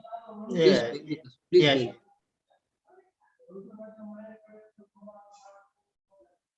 Yes, sorry, I had a little bit of connection issue. Can you hear me? Yes, ma'am, we are audible. Okay, thank you so much, Ritik. It was a very beautiful, very visually rich presentation, and I really liked the way you had studied the paintings, and also you had given suggestions on what can be done to preserve them. It's very interesting to see this attention to detail as well as a plan for the future. It was a very interesting paper.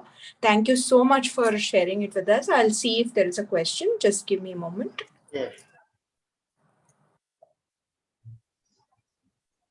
Okay, there is one question, except have you listed other murals in your study from other temples, and can you list them? Have you done any comparative study of murals, or have you just... No. I have taken only site specific for this project, Okay. but if there are other resources like for Vijayanagara Empire, you can see in the Lepakshi Temple in Andhra Pradesh, but they are more advanced than the ones which are there in Hampi. Okay. Well, thank you so much, Ritik, and I hope that you will continue to work in this area and then maybe expand the scope of this presentation, and wishing you all the best. Thank you. Thank you so much. Now we move on to the next paper, which is by Alok Bhasin and Pooja Anand. It is, now we depart from paintings and we move to the study of space. Their topic is At the Threshold Between Sacred and Secular Spaces, a study of liminality at the Ghats of Varanasi. Very interesting topic. Over to you, Alok and Pooja. Thank you very much for this opportunity. I am going to present this paper. Pooja is not going to be presenting this one. I'm going to share my screen. Just bear with me.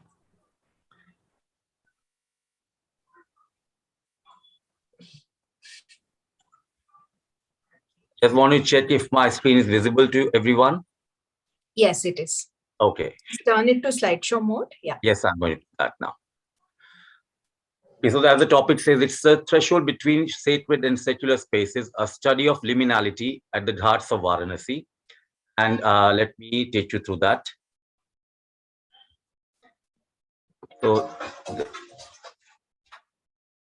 So what I've done is the presentation has been broken into some portions, like we talked about the introduction, the methodology, and the outcomes, insights about architecture, and the conclusions. And we start now. So I've started this with this very interesting quote from a rock music group, The Doors, but it's actually quite relevant to our topic as well. In the universe, there are things that are known and things that are unknown, and in between them, there are doors. So anyone who has been to Varanasi cannot, move away from the fact that it's an assault on the senses in every way. It is pleasant, it is shocking, it is at times very, very deeply moving also. And I have been visiting Varanasi. I think I've been there about 40 times, and it just never failed to fascinate me, the city. So the ghats of Varanasi cannot be easily defined. They are enticing as well as frightening, at once sensual and repulsive, irrational and yet spiritually enlightening. These ghats are an in-between space, the liminal quality of which distinguishes the river and the buildings dotting its edge. Built form on one side, the ghats in between, and the river on the other side. So I'm going to move on to the next slide. So the methodology that we used for this one was a lot of visual research, a lot of background research and a lot of personal visits, talking to people who live there and use these ghats as a public space, people who are visitors, tourists, and pilgrims. And there's a lot of information that came up from that, which was through personal interviewing. And most of them are, they are diverse. People who are living there have treated this space as their own backyard. Those who come as a visitor are fascinated. Some of them are repulsed also. And some of them come especially to look at the darker aspects, especially the idea of the dark tourism, which is that people come to look at cremation sites. So this is the image that I've chosen, is that, the path towards seeking towards knowledge, the sadhu going towards somewhere, and there's the sitting down and reflecting. So these are all pictures taken by us on site in the city itself. So, and we have structured the findings in a specific order: sacred aspects, the mundane aspects, and the in-between spaces. As you can see in this one, the ghats have many stories and myths and realities attached with them. The architecture of the riverfront reflects many of those. If we see a Pandit or a Panda sitting there with his, a small shrine, waiting for pilgrims to come in or conducting some religious ceremonies. We also see enactment of religious, stories where children dressed as Shiva and Rama, and they are, they are on the side. This is also a real life enactment of the mythological stories and the religious stories. And here you see people from all walks of life coming here for certain reasons, to perform certain ceremonies. You see the famous temple at the back. So we'll move on to the next slide. And we are also talking about this, just like the glimpses of holiness and piety along with scenes of daily life that one encounters at these ghats, we see death also. And nowhere is the business of dying more manifest than at the two main cremation ghats of Varanasi, Manikarnika and Harishchandra Ghat. These are one of the oldest cremation ghats and the biggest ghats of Varanasi that are used for cremation. At any given point of time, there would be many pyres burning there. It can be a sad sight. It can be a sight for people who are looking at grieving relatives, but there's also a way of detachment from the world when you sit at these ghats. So here, this first picture shows relatives sitting around on the side of the ghat while a body is being cremated. Some of them are waiting for the ashes to be collected. So there are small shrines devoted to Shiva, because after all, this is the city of Shiva, who promises salvation. And this one, as you can see, there is a store that sells the firewood for cremation, but you see the architecture at the back. This picture is very interesting because it must have been till this point only. But as the need arose, they have built on the structure. There's a marked difference in the architecture also. The lower level, you are seeing a very grand arch, which must have been a Haveli at one time. But then the need necessitated for newer space has resulted in modern structure made of brick, etc., being built here.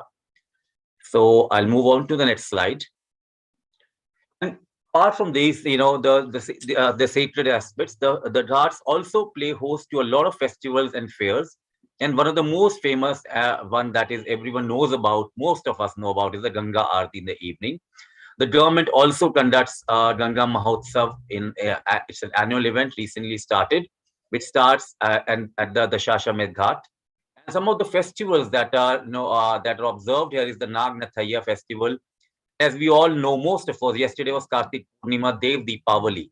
So this picture here is one of the scenes from the Dev Deepavali when all the ghats are lit with tiny lamps to signify that when the Lord, the gods and the Devas say Deepavali, observe Deepavali. Then we have Ram Leela, the very famous Ramnagar Ram Leela, which runs for about 30 days. This is a scene from one of the Ram Leela episodes. And this image here in black and white is the one that signifies the Ganga Aarti, a very, very moving experience for those of us who have actually seen that. Now I'm coming to the mundane aspects. So apart from the religiousness of the ghats of Varanasi, one also sees signs of daily life here. There are fishermen, there are boatmen who ply these waters. And here you see this picture of a boat that has been put on the side for repairs. There's also this building that must have been some Maharaja or a nobleman's Haveli, which has been donated to the BHU, Banaras Hindu University. So this is also used as a boating pavilion for the NCC cadre of BHU. And you can see that the architecture shows that influence here.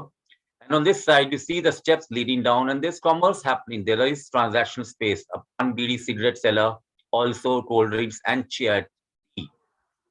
And at the back, you can see a signboard that is advertising Palace Roof Hill Restaurant. So let's move on to the next slide. And walls of the ghats are replete with the murals of gods and goddesses, but also signs that advertise tuitions for learning Hindi and Sanskrit, advertisements for internet cafes, pizzerias, cafes, and restaurants catering to the Western palates. And there are also people who are, as you can see here, some of them are written in Hebrew. Obviously, that shows that there have been an influx of Israeli tourists also. And you can see hotels and package tours, etc., etc. But there are also, these billboards that are, advertising music festivals that are, sort of trying to entice the foreign tourists. And we see here a very interesting mural, more like a graffiti. So someone has done that. Someone, I think, from Vietnam. So some lady from India, someone who must have used her as a subject here. So the reason why I wanted to talk about this thing is that your architecture is not just a built form. It's not just a building of brick and stone. It's also the things that go along with that, and they are part of the space here. This picture here also encapsulates everything. So you see a mixture of styles of architecture ranging from earlier. So here we have a Gangotri Seva Samiti's building that has been built in the British era. You see maybe a little bit older building here, another building on this side, a more humble building. On the steps, you see all the religious paraphernalia rubbing shoulders with a lot of, normal stuff. There are cold drinks, etc., etc. So I want to move on to the next part. So now we come to the in-between and transitional spaces. So the ghats of Varanasi act as transitional spaces for an interface between the built architecture on the one side and the actual river on the other. The space is imbued with both tangible and intangible heritage that is ever present in this area. So this Kedar Ghat, as you can see, is a pronouncedly South Indian flavor to the architecture because the temple there is built by South Indian patrons. Right next to that is a building that is built in a North Indian tradition. Here you see pilgrims bathing on this ghat. In this picture, you see a sadhu, Ghori, sitting there, and they are actually smoking some ganja, I think. There's a young guy actually sitting there doing the same. And this is an akhara where the sadhus live. This one is about architecture. So I wanted to trace the architecture, how the architecture has changed. So this particular picture here is actually a hotel. This is a lift block for that hotel. On this side, you can see a guest house, which is a more modern construction. The ghats are still there, but they have been usurped or taken over by a modern, a breed of people. So some of them are catering to the tourists, and they are lucky that they're right on the ghat, and that is their selling point. And here you see a mishmash and jumble of architecture that has propped up over the years, and because of the need, there you see an older structure with this pavilion.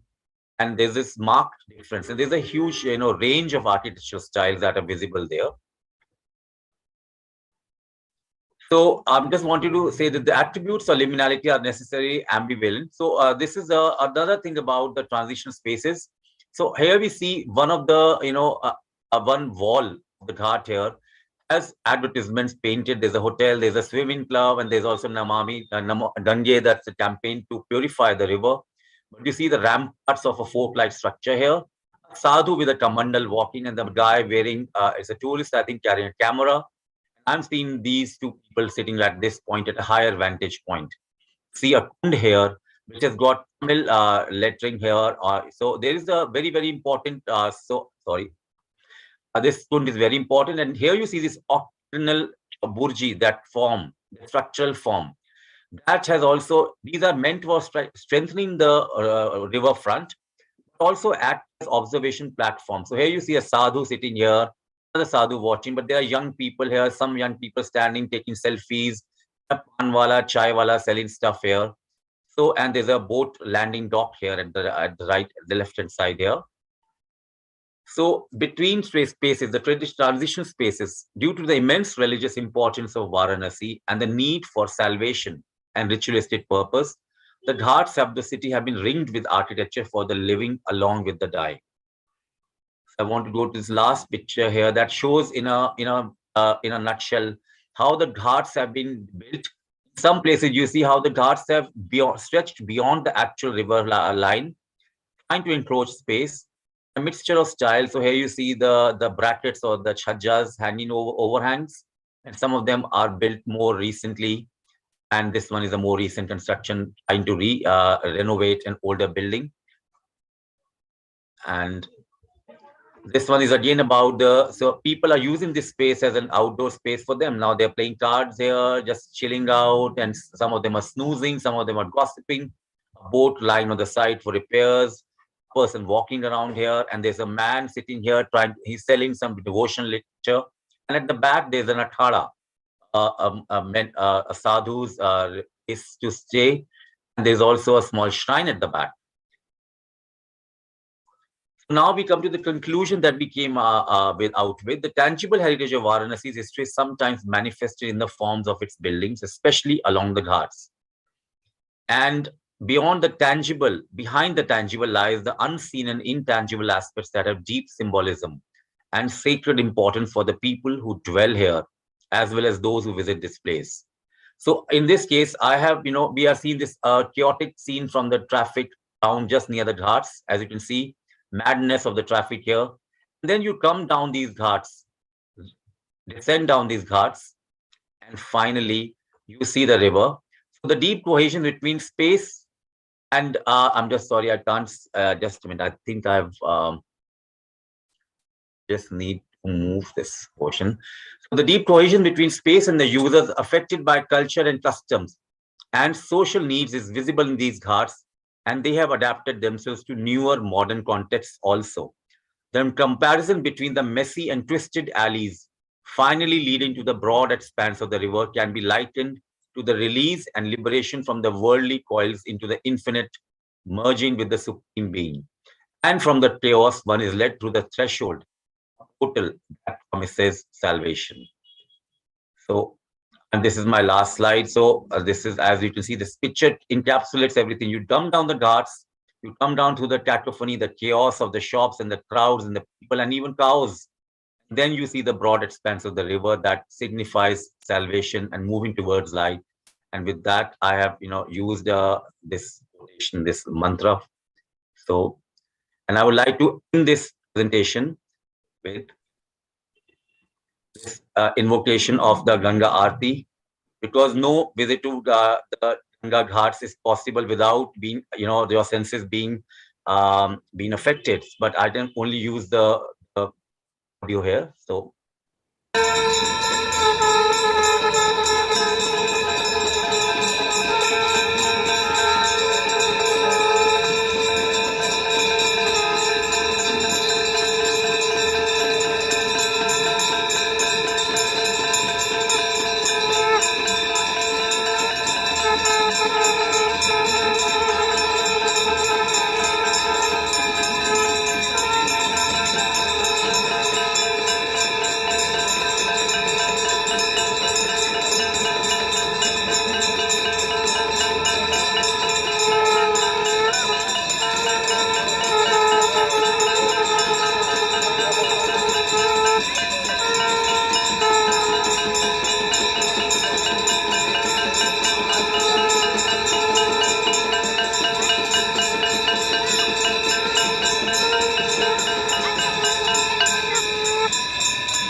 Thank you. I would like to Thank take any questions, if any. Yes, thank you so much, Alok. That was a very beautiful, visually rich presentation. And it's a very interesting metaphor that you've drawn from the messy streets of Varanasi. When you move to the ghats, it is like moving from chaos to order. It is like moving from the general maze of our desires to salvation, to moksha. It's a very, very interesting concept. Thank you so much for bringing it out so beautifully. And I wish you all the best. And let me just check if there are any questions for you. No, there was only that one observation about that gray band. But I hope that your paper will, satiate the curiosity of people who are interested to know more about it. Thank you so much. And thank you for pointing out something very important, which most of the times we forget, that architecture is not just about buildings. It's also about the spaces between the buildings and how people use those spaces for what goals. Thank you so much. Thank you. The next presentation, next paper is by Dr. Pushamitra Joshi. It is from spaces, from architecture. Now we move on to rituals. It is about Bhatti Pujan, a ritual in traditional craft cluster of hand block painting, still continuing, being continued by the Namdev Chippa community of Umedpura, Tarapur village of Madhya Pradesh. Over to you, Pusha.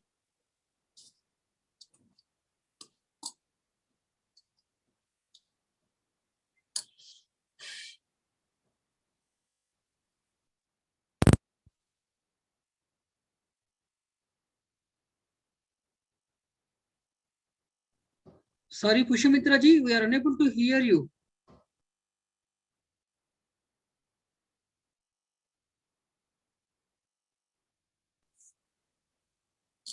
Pusha, we can't hear you.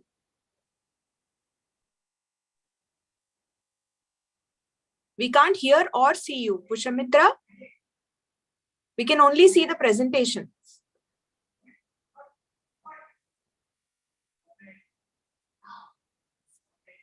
Pushamitra?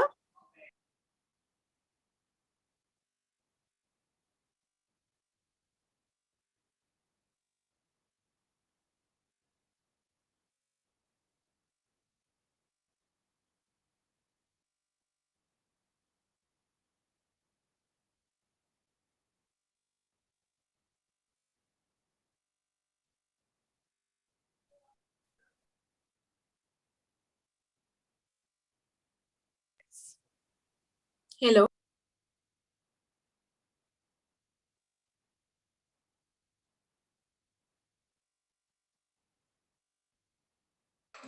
Shafali ji, you are mute. Please unmute and speak. Okay. Can you hear me now? Yes. I think there is some problem with Pushamitra's internet connection. So I will move on to the next speaker if he is ready, and then change the order slightly. I now request Shilpi S. Rajaganapati to talk about his experience of building the historical monument of Saint Thiruvalluvar, the unknown facts and secrets of challenging creation. Rajaganapati ji. Hello. Hello, can you hear us? Yes, ma'am, I can hear you. Can you guys all hear me? Yes. Yes, we can. Okay, thank you.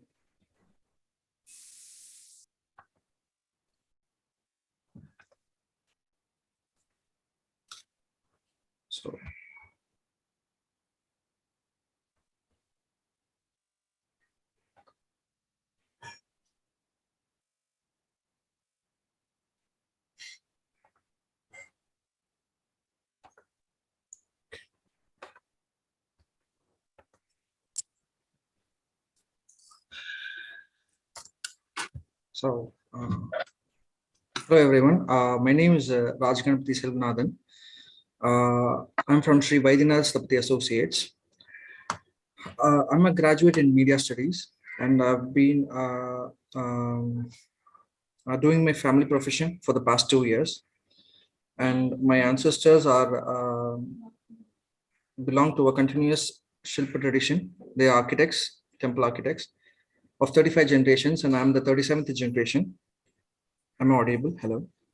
Yes, Yes, yes, you're Raja audible. Ganapati ji, Okay. can you please make your presentation in a slide mode, please?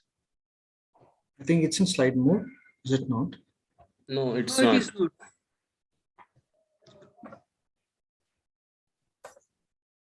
Is it audible now? You are audible. Okay.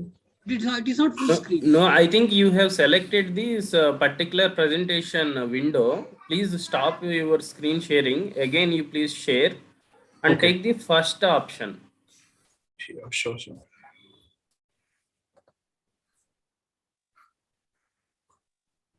First one, screen.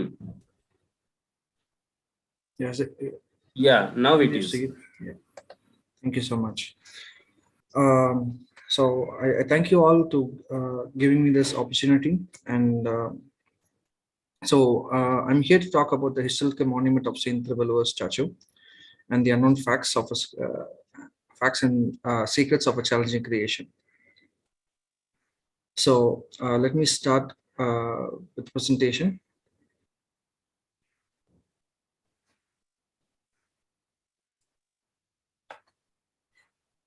Yeah. So Virat Vishwabramani Namo Namaha. To the indigenous Shilpis, craftsmen of Vishwakarma tradition who have left innumerable Shilpa creations doing in the map of our country, and a humble namaskarams to everyone. So for the past 2 decades, I'm sorry. So for the past 2 decades,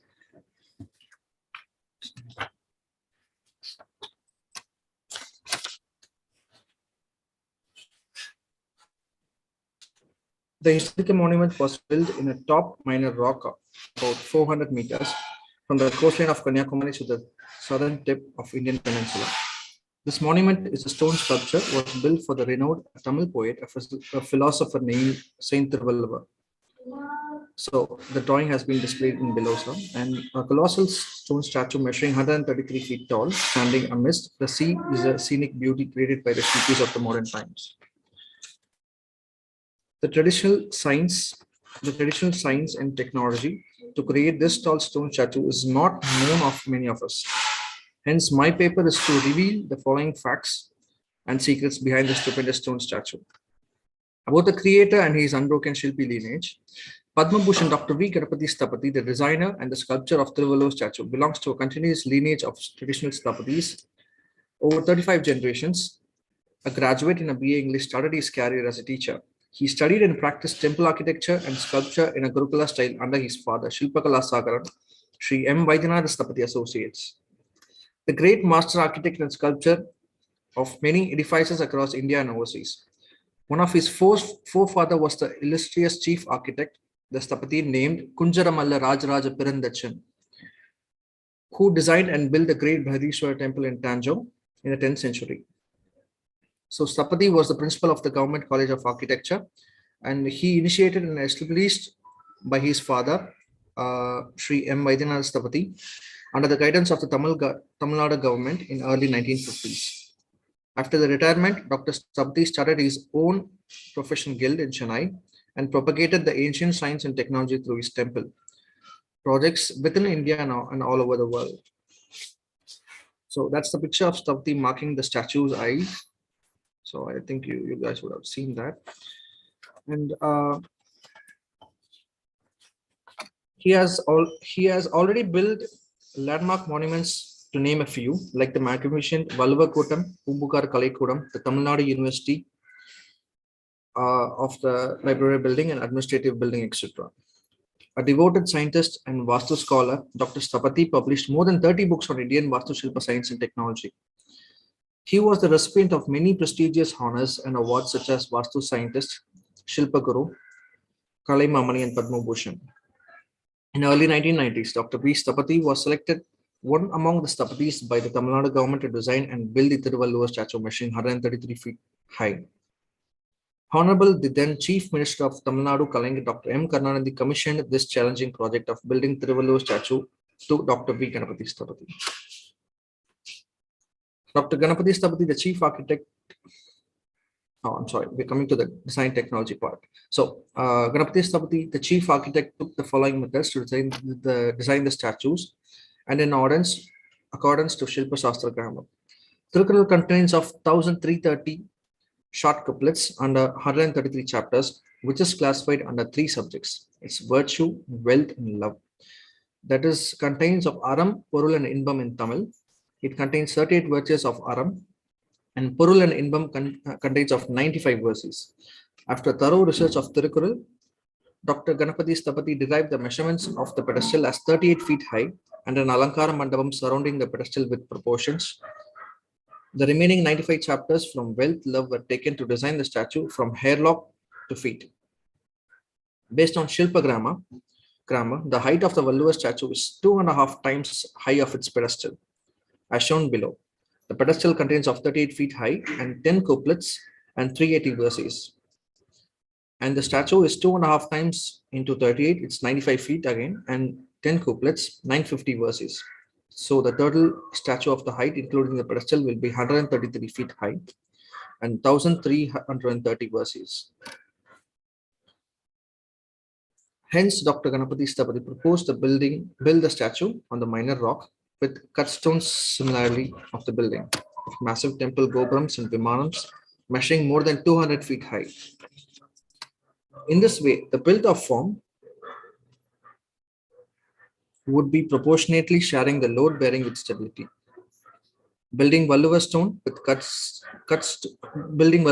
with cut stones in the traditional technique was suggested. This is the carving and assembling stone course by course. The comparison load will not allow the stones to move or slide from its arrangement of each step. Also, this system of stone assembling work will stand any natural calamity. Further, Dr. Ganapati Stapati strongly opposed not to carve the statue in a single stone. This proposal was mutually agreed by the expert committee of Tamil Nadu government. So here we are on the page of traditional science and technology of the marking, sculpting, and assembling works of the Thiruvalluvar statue. Its form and measures and aesthetics. As per Stapati's proposal guide, building Thiruvalluvar statue in complete round form was a thrilling experience to all involved in the project. The measurement adopted in the design of the Valluvar statue are derived from Tala measure, which was 1 phase of our length. It is a unique rhythm-bound measure to calculate the dimensions for making sculptures. In his work, Dr. Ganapati Stapati mentions the Talam Mukam Me Vacha, meaning the basic unit of 1 talam is 1 phase length, which is used in multiples or fractions to carve the image proportionately. I'm sorry. There are 10 types of talam applied in the making of various styles of sculptures. In the context of design, the Valluvar statue, the Stapati adopted the 9 Navatala measures, excluding from the hairlock, which is the ideal human proportions. The following chart illustrates the applications of Tala measures for the Thiruvalluvar statue, which is here. So the face, body, thigh, large limb, leg, head, neck, knee, feet, hairlock. Each contains each of its dimensions. So 1 face length is going to be this. So face will be 1 tala and the body will be 3 talas for 30 feet, the units. And thigh is going to be 2 talas and large limbs is going to be 8 talas. And leg is going to be 1/4 of its tala. And head is going to be again 1/4. And neck is going to be again 1/4. And knee is going to be 1/4. And feet is going to be 1/4 per tala. It's 2.5 feet. And hairlock is going to be again half tala for 5 feet. So it's going to be 95 feet in total. And coming to the foundation of the Valluvar rock. So civil foundation layings on the minor rock was another feature among various challenges to build the Valluvar statue. Expert team from the PW department was deputed to examine the rock and its strength to hold 133 feet tall statue. The PWD department confirmed the minor rock is stretched vertically into the sea up to 133 feet, up to 200 feet, and is perfectly fit to erect the stone statue. So the picture given below is the Vivekananda rock memorial on the left. On the right is going to be the minor rock, which now the statue is there. So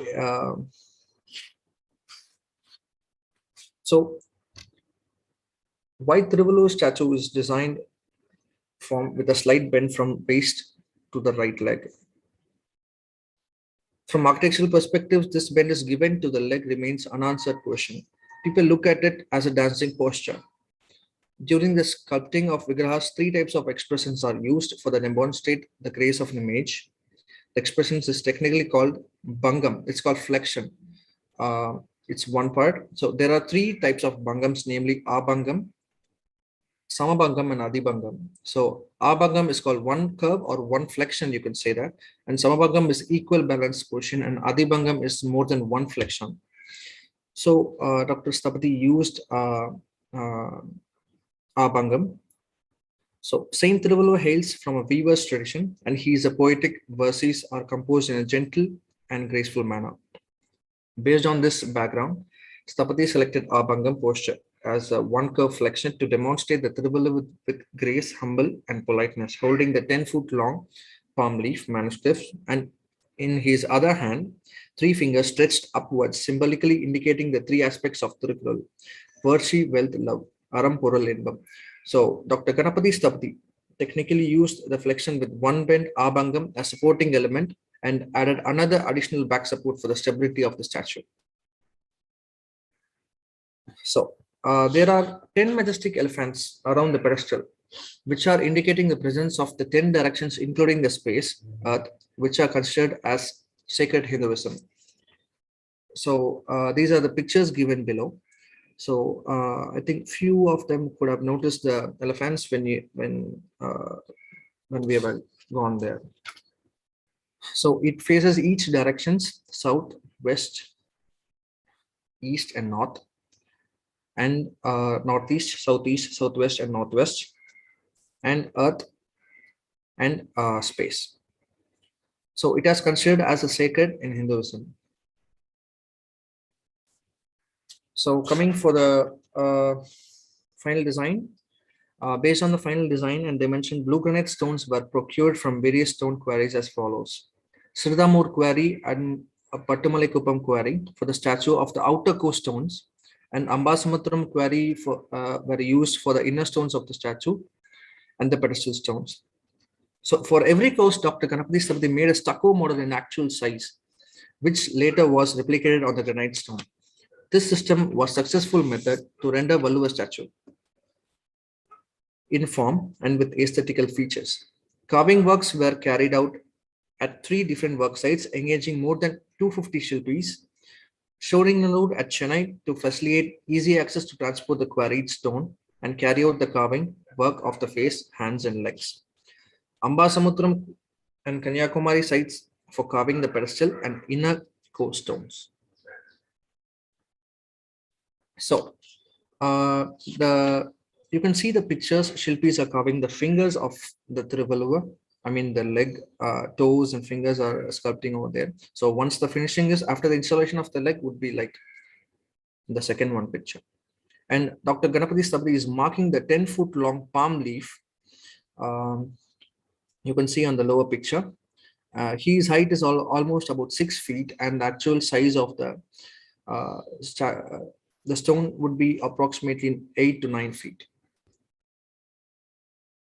So we're coming to the scaffolding part. So scaffolding was one more challenging task, since it's a huge and a very strong scaffold that was laid up to 150 feet high. There were tons of casuarina palmyra posts, heavy wooden planks, and loads of coir to lay the scaffolding in the wooden system. Apart from cranes to lead and lift the stones, there were huge ropes, chain pulleys of various sizes used to assemble the stone up to 133 feet high. The PWD department provided boats for the workmen to go to the minor rock to transport the carved stones and other material from shore to the minor rock. So that's the picture of the scaffoldings, and Dr. B. Ganapati Sthapati is there with his entire team.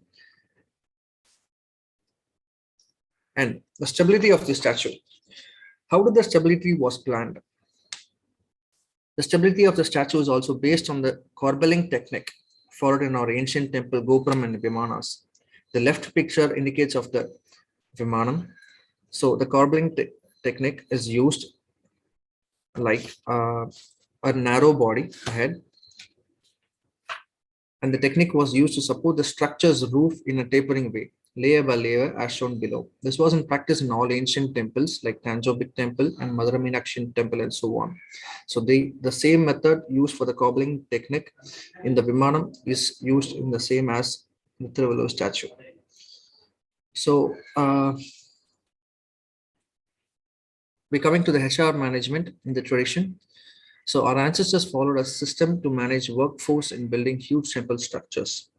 It is their human resource management to build temples which look unique in terms of workmanship and stability and style of architecture. Dr. V. Ganapati Sthapati, the chief architect of Saint Thiruvalluvar Statue, followed his ancestors' system and aligned the workforce at 3 work sites, Sholinur, Chennai, Ambasamudram, and Kanyakumari, as told before, in ancient ways to carve and assemble the 133 feet tall skyscraping statue, the minor rock in the middle of the sea. Shilpi workflows at various levels of carving, assembling the work.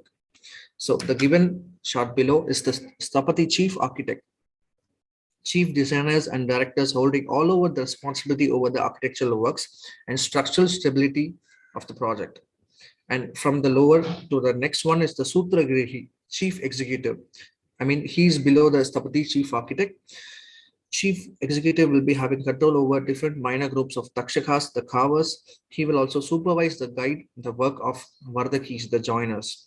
So vardakis are the next persons assembling into a building all finished parts done by carvers. He is the actual builder. So takshakas are the carvers. Takshakas carve the stone based on the marking by the Sthapatis and Sutragrihis.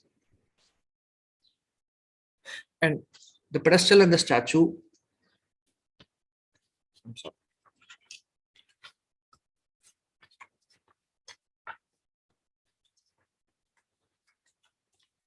So the pedestal and the statues are made out of 3,681 carved stones, none weighing more than 5 tons. The total weight of the built statue is 7,000 tons of carved blue granite stone and rare of its kind across the globe. The statue was unveiled of the Millennium Day of 1st January 2000 by Dr. M. Karunanidhi, the then Chief Minister of Tamil Nadu. Thiruvalluvar statue is a testimony of what Vishwakarma Shilpis can achieve. And Dr. Sthapati, oops, sorry. So, Raja Ganapati ji, you have about 2 minutes to wrap up, please. Yeah, this is my last paper. Okay. Yeah. So, sorry.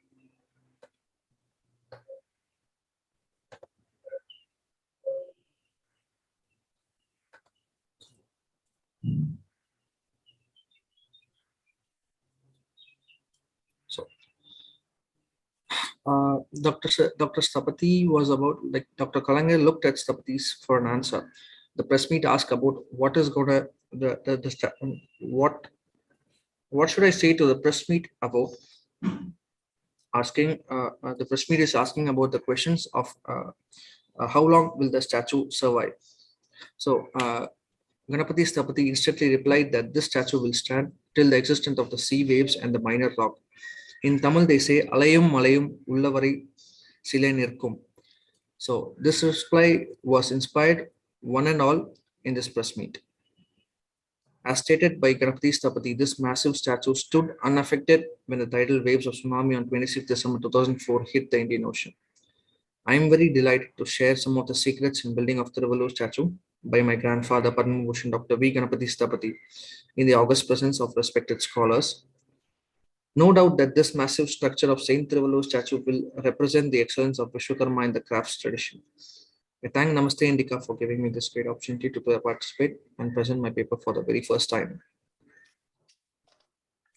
Thank you so much, Raja Ganapati ji. This was a fascinating presentation, and thank you for taking us through the journey of such a mammoth project being undertaken in the traditional way. It is indeed, as you said, it's a testimony to what the Vishwakarma community can achieve even today a project of this scale using traditional technology. It's really fascinating. And you are indeed very lucky to have a grandfather like Ganapati Stapati. And I hope he will continue in his footsteps. And thank you so much for this very insightful presentation. Yes, I will just check if there are any questions. Okay. There are no, yeah. Can you elaborate a bit on the corbelling technique of stabilizing, please? Yes, ma'am. So the cobbling technique is a hollow part. You want me to do the, it's a hollow part inside the Vimanam. Yes. We know that the Vimanam has an hollow part inside in the center part of the Vimanam, and the statue is the same thing. So they have kept a hollow part inside the statue, and there have been few holes in the backside of the statue. So the holes and the cobbling has kept for the air. I'm not very sure. 1 second. Yeah. So let's see.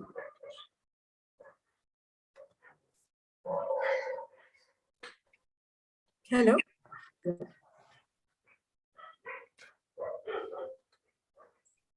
So yeah. The cobbling Hello? is a step by step, like in we would have seen the pyramids which have been in the Mexicos. So it will be like step by step. So the same thing has been applied here by the ancestors of our previous. They have used the same technique here for the Thiruvalluvar statue. Okay.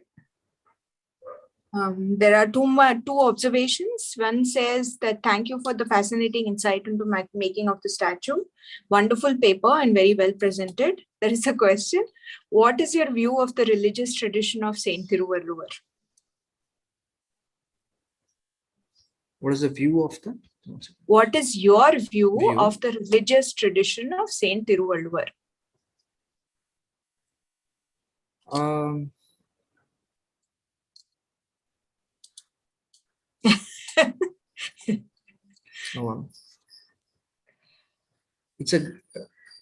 It's a great statue from my side, and I've been there since I was a child. I was 9 years old when I visited the statue with my father and my grandfather. Thank you so much. And I really wish you all the best. And I hope you have a very unique combination. You're a graduate in media studies and you are trained in the sculptural traditions of your ancestors. I hope you'll be able to combine both these and make sure that tradition, the work, or information of out to people, because murti or a finished project, but we don't see the effort that goes on behind it. So please continue with this work, and it's really fascinating. Thank you so much. Thank you so much. Next, I come to the last paper presentation of this session. It is by Dr. Pushpamitra Joshi, who is going to speak about Bhatti Pujan, a ritual and traditional craft of hand block printing by the Namdev Chippa community of Umedpura, Tarapur, Tarapur village of Madhya Pradesh. Thank you. Thank you, Shefali. I hope I'm audible this time. Yes, please. Yeah, thank you. And really sorry for the interruption caused. This case is all about the Hindu tradition of Bhatti Pujan, a ritual and traditional craft of hand block printing continued by. Can you move the phone slightly so that you are at the center of the screen? Yeah, just a moment. Yeah, I hope now it's better. Yeah, now it's better. Yes, yeah. It's better. Yeah. Can I share your PPT? Yeah, please. Yeah, 1 second. Yeah. So this ritual is practiced by the traditional Chippa community of Umedpura and Tarapur village in Madhya Pradesh. The beauty of before going to the talking about the beauty of this tradition, I would to pay my homage to the sons of Vishwakarma, who are still practicing the old rituals and continuing the tradition despite of having 1,000 years of history of attack and invasions on our culture. And I start with the praise of Bhagwan Vishwakarma. Next slide, please, sir.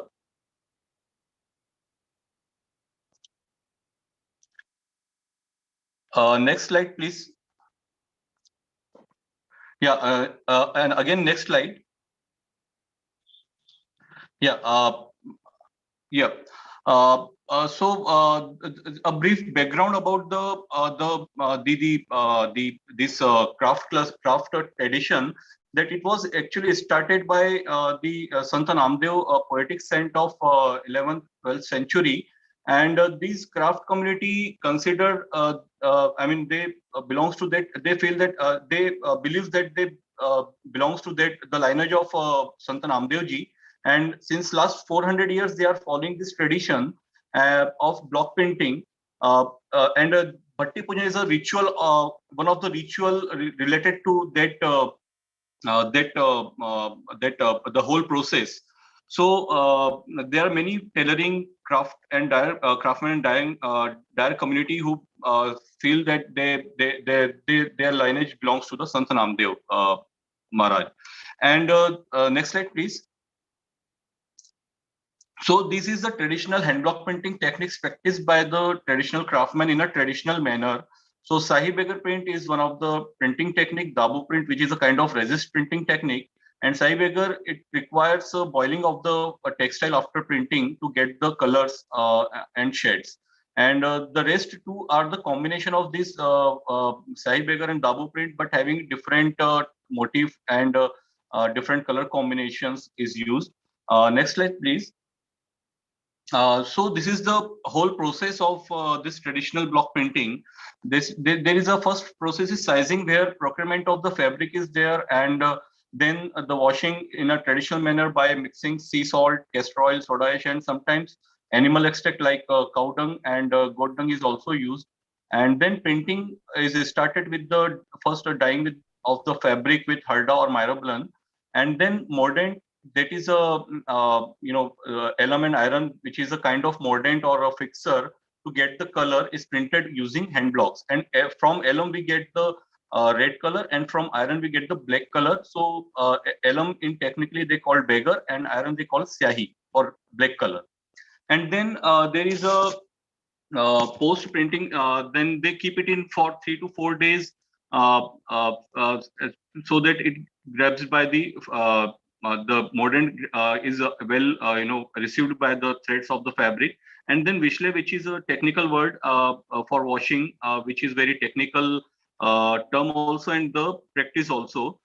It is not a normal washing. It is done in a flowing water with which required a technical skill and the dexterity.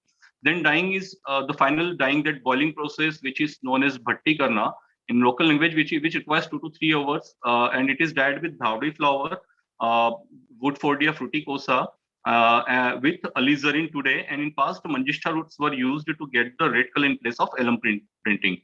And then after bleaching, product is ready for the market. Next slide, please. So this is the printing part is done by the 6th generation master craftsman, Shri Pawanji Jharia.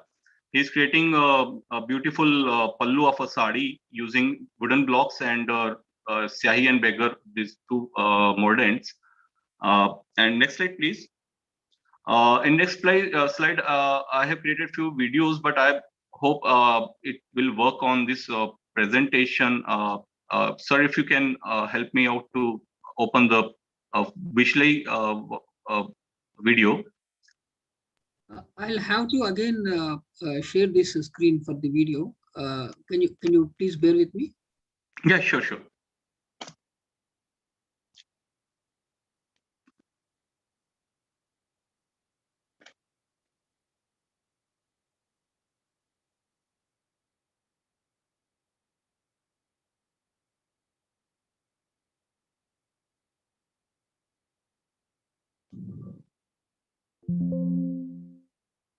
Oh, sorry, because it's a shared video, so I think it will not work. So in this, I will try. I will share the links of my YouTube channel, so you can see that how visually is done and how Bhatti process or boiling process is done. Next slide, please, sir. Now, if in praise of Bhagwan Vishwakarma, in our itihasas, if we see, in Ramayana, Nal is considered as the son of Bhagwan Vishwakarma, who was equally adept in all the skills what he learned from his father Bhagwan Vishwakarma, and we all know that he was instrumental in creating the bridge today known as Rama Setu, and in some scriptures it is also known as Nala Setu. Next, sir, please. In Marathi, also Sant Namdevji, after Marathi Abhang, he also wrote about the Kirti of Bhagwan Vishwakarma after visiting the Verul Nagar and seeing the beautiful architecture of Krishneshwar Mahadev temple. So this is the kind of inspiration or the kind of beautification done on that temple that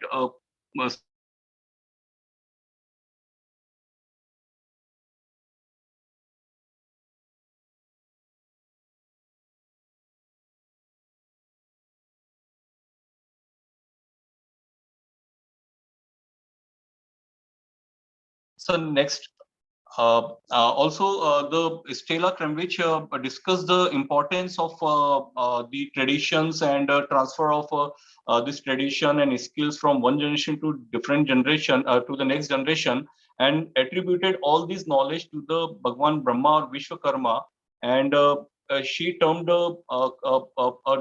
she gave a term the sum total of creative consciousness to this transformation. Next slide, please, sir. Next slide. Now, if we see the literature about the Hindu craft traditions in literature, so we find the craft processes is documented, and the end product is used in the different traditions of Hindu, Jain, and both the community is mentioned in the available literature. But we didn't find the rituals which are attributed to the god or the deity, which is practiced by the craftsmen. We didn't find this, so we find this gap, and we find this opportunity to present with the objectives. So next slide, please. Next slide, sir. So we find this opportunity to report the tradition of only living ritual Bhatti Pujan, and the second objective to highlight the ritual and spiritual significance. And also we conduct observed and we interviewed few craftsmen of the same tradition in different places in Rajasthan, like Bagru and Akola. These are the two different clusters where the same community is working and they are following the tradition of block printing. But we find that in Bagru, nobody knows about this or follow this tradition. But in Akola, they follow, but it in a very customary way. But in Tarapur, we find that they do it in a very elaborative manner and in a very organized manner. Next slide, please, sir. Yeah, so here a senior member of the family is performing a Bhatti Pujan with the Panditji. So how it start? The basic, the start of this process with the Pitra Paksh. The first day of the Pitra Paksh, the 15 days we dedicate to our ancestors. So from that day, they stop all the boiling process. So next slide. So they stop all the boiling or the process in this what we have seen in the Sai Bigger printing. The last boiling process or the dyeing process, they stop all these things for the next 15 days. They only do printing, and then after Pitra Paksh is over, they consult with the Panditji about the Mural, and which is a suitable time to start the boiling process, and then they to restart the dyeing process, and which is the ritual known as the Bhatti Pujan. Then after this is generally done on the Navratra or Dashara time. On the day of, mostly it is done on the day of Dashara. So they invite Panditji to continue with this tradition, and the Panditji chanting Vedic mantras, and the dyer community, the senior member is involved in the pujan, and the other person or the other member of the community, they start boiling process with the Vedic mantras. So this is how this is performed. So, but what is the significance? This is a tradition. We all know it's beautiful, it's okay. But what is the significance? So during our interviews, unstructured interviews, we found that the significance in three manner. Next slide, please. So next slide. Yeah, as a ritual, this is puja is a devotion and offering to the Bhagwan while restart of the work. And then as a professional, this is a peace of mind for 15 days. They are not doing a routine work. And as an spiritual, this puja they do to purify their soul from the scene of Jeev Hatya, which has been unintentionally done due to the burning of food in the boiling process. So this is the significance of this Bhatti Pujan process. Now, what we have found is in this interesting findings that such traditions and rituals play a very important role in to bring the discipline in both personal and professional life. And for Hindu Chippa community, block printing is not just printing or art, but it is a matter of devotion to the Bhagwan too. Apart from this yearly ritual, they follow very strict tradition of not doing the same boiling process even on Purnima, full moon day, on Amavasya, new moon day, and Gyaras, which is the 11th day of a Hindu lunar calendar. So they don't perform this because of this spiritual and ritual inspiration and offering to the God.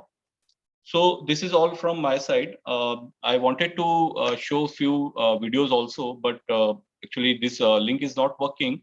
So in next slide, I have shared a link of my blog also. So you can see that Bhatti Pujan, which I documented in the year 2017, when I was there to expedite my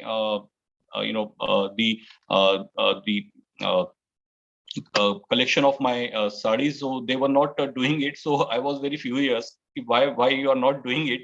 So they told me that we follow this tradition, and that is how I come to know about this pious tradition. And I was so blessed to record that video of that pious tradition. And this is how it laid the foundation for this case-based paper. Thank you so much for giving me an opportunity to present this pious tradition of performed by the traditional Hindu Chippa community. Thank you, Team Indica, organizer Paturi sir and Shefali Didi and Srinivasji for your extended help. Okay, 1 second. Thank you so much, Pushamitra. It was a very insightful presentation, and I like the way you brought out the fact that for the Chippa community as well as for every other community which is involved in doing work with their hands, basically the work just doesn't end there. Work is worship. So everything that they do, every ritual that they do is somehow integrated in their belief system, in the philosophy that everything that is created as an offering to the divine. It's very beautifully brought out. I will check if you have any questions. Yes, there is a question from Mr. Ajay Dhakat. One is, where is Tarapur? Please name district. He is also from MP. And secondly, from him only, he says this method is also used near Patharia at Sagar district. Please let me know how is bark printing done. Is the process very different? Yeah, actually, the Tarapur and Umadpura is a village situated in West MP and Neemuch district. And the bark print is different in terms of the geographical place. In bark, the only Sahi Beggar printing is done, and that is done by the Khatri community. Khatri community is belongs to the, they see their lineage with the Sindh Prant of undivided India. Now today it is in Pakistan. So if you see, there is only difference of the community. So if we see the major figure from Khatri community, so Guru Nanak Dev Ji belongs to this Khatri community, and the tradition of Tarapur and Umaidpura is little bit different from that community. But yes, Sahi Beggar print is basically, bark print is technically a Sahi Beggar print where two moderns are used in printing. But that is done by now a Muslim Khatri community, and this is still following the tradition of Sant Namdev Ji Maharaj, the patron figure of this community. I hope I'm clear with my answer. Thank you so much, Pushpamitra, and it's been a wonderful session, the whole session since morning to now. I've learned so much about so many different aspects of Hindu art, architecture, and artisan traditions. Now we break for lunch, 1 to 1:30. At 1:30, there'll be a Q&A with Christian De Vetri, who is an internationally trained sculptor. He has degrees in contemporary art. He was also the student of Ganapati Stapati, and he will talk about how he got interested into the Indian way of sculpting and what have been his learnings. So please do join us at 1:30, and I hope to see you soon. Thank you.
Hello, I've just joined Srinivas.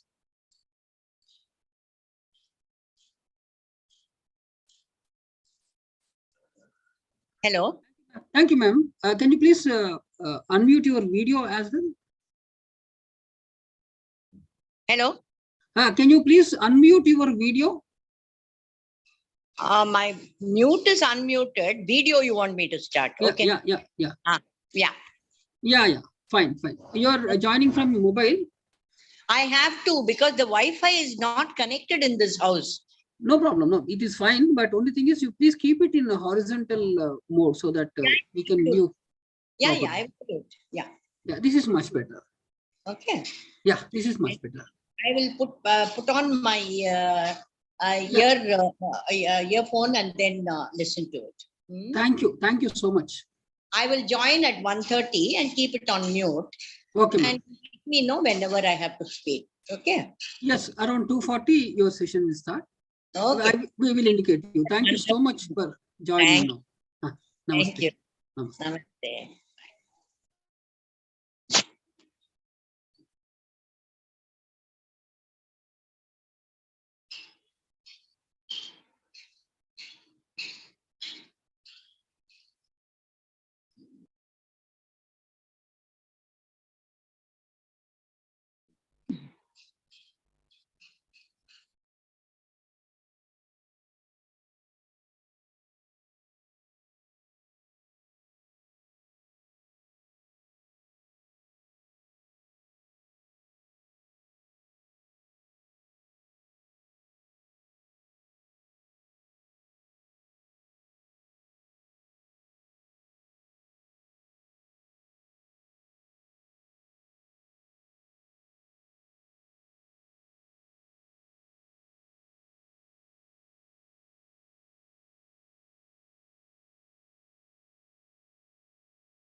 Hello, Christian. How are you?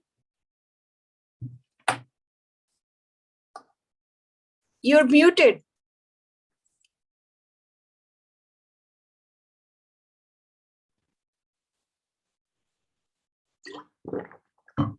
Namaste, Shri Shefali Vaidya. Namaste. How are you? Very well, thank you. How are you? Good, thank you. So did we wake you up very early? No, it's fine. It's absolutely fine. Thanks so much for doing this. Your perspective is very important for this conference. Well, thank you for inviting me, Shri Shefali, and yeah, it's a real pleasure to be here. Thank you. Yeah, I'd like to thank also Shri Nagaraj Paturi, also Shri Harikiran Vadlamani, and also just a warm welcome to everyone, all the Stapadis and the Vishwakarmas and the scholars who have already presented. I was listening to the recordings last night. It's really a wonderful event you've organized. Thank you so much. In fact, this morning I had a question and answer with another very young sculptor who has done the Shankaracharya Murti at Kedarnath, which was very talked about a couple of weeks ago. And it was fascinating. And I think you should check that session out as well. It's really amazing. So starting off with his perspective and ending with your perspective would be something very interesting, I thought. So we'll just wait for people to log in. Just bear with me for a couple of minutes. Sure. Are we live already or? No, I'm not sure. I don't think we are live. Sriniji, are we live already? Sriniji? Yes, Shefali, we haven't stopped. We are on live only. Okay. We are continuing the session, ma'am. We are continuing the session. You can go ahead. Okay. So great. So welcome to the post-lunch session of day 2 of the Indica conference on Hindu arts, architecture and artisan traditions. We start off with something very, very interesting, a question and answer session with Christian De Vetri, who brings a very different and very fresh perspective to the table. But let me introduce you to Christian before we start the Q&A. Christian De Vetri is an Australian-born artist with a master's in fine arts from Columbia University. He has also studied in Paris. He has also studied in Australia. He has degrees in contemporary art. And he has also had traditional training in the ancient lineage of Indian Stapatis with none other than Dr. V. Ganapati Stapati himself. His sculptures have been collected and commissioned internationally for the past over 20 years. And he's been a recipient of several awards, including Citizen of the Year for his contribution to visual art in Australia. He is known for large installations as well as very beautiful Indian style murtis that he has created. And all of his concepts are refreshingly different. A very warm welcome to you, Christian. And it's a great pleasure to talk to you. So let me start by the most obvious question, which I'm sure many people would have probably asked you. The question is, you are an artist with, a great pedigree in contemporary Western art education.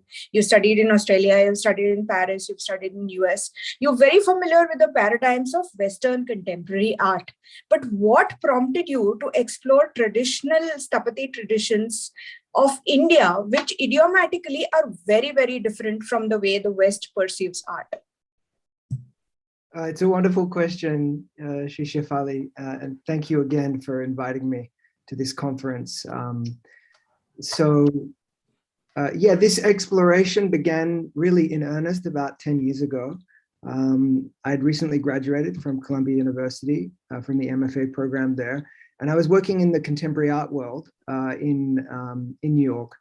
But deep down, I had a sense of not being completely fulfilled. And I had a sense that there must be something more to life. And also a sense that there must be something more than the continental philosophy, which had been the foundation of my Western art education. So it was around this time that I began to practice yoga and meditation. And a process of deep transformation began to occur. It was like a deep reorganizing force that took hold around that time, and it reoriented the course of my life towards, I could say, an embodied realization of truth. So instead of searching externally for meaning in my life, which I'd really been doing up until that point, I turned within.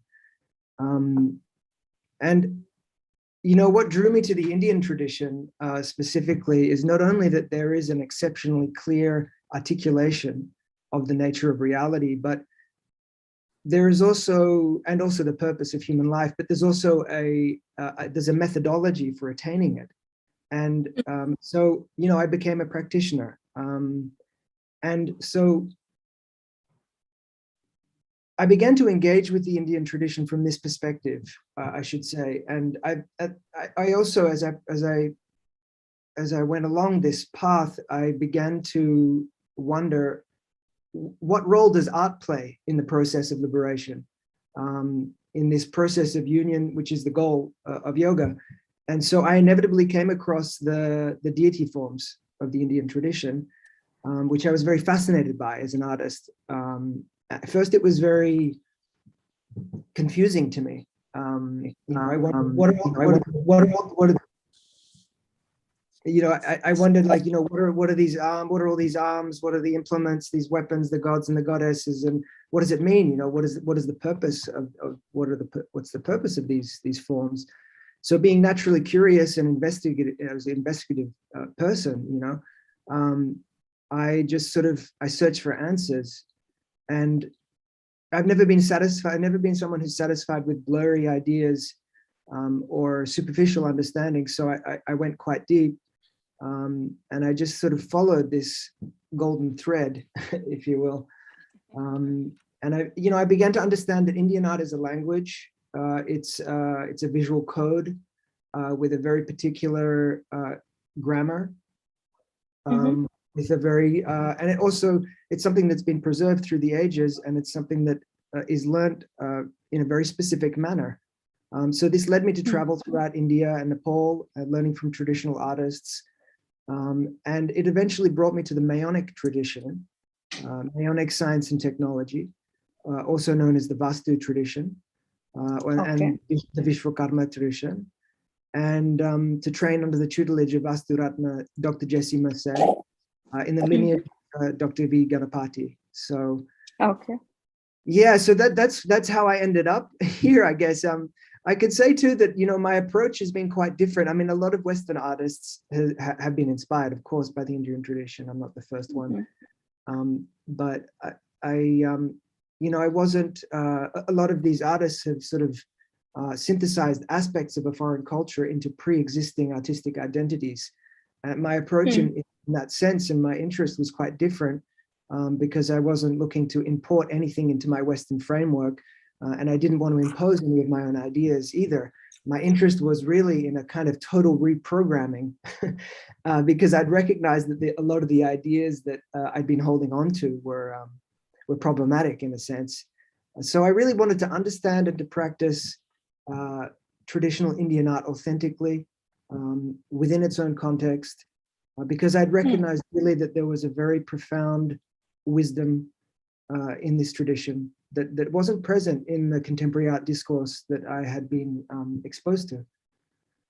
It's very interesting you should say that, because from whatever little I have understood of Western art, or how the West perceives art, particularly contemporary art and Indian art, is that the biggest difference is that contemporary art in the Western context is perceived as just the creative expression of an individual artist. It stops there. It's not a means to a greater end. It's an end in itself. I mean, you create an artwork, you create an installation, and that is it. The installation is the work of art.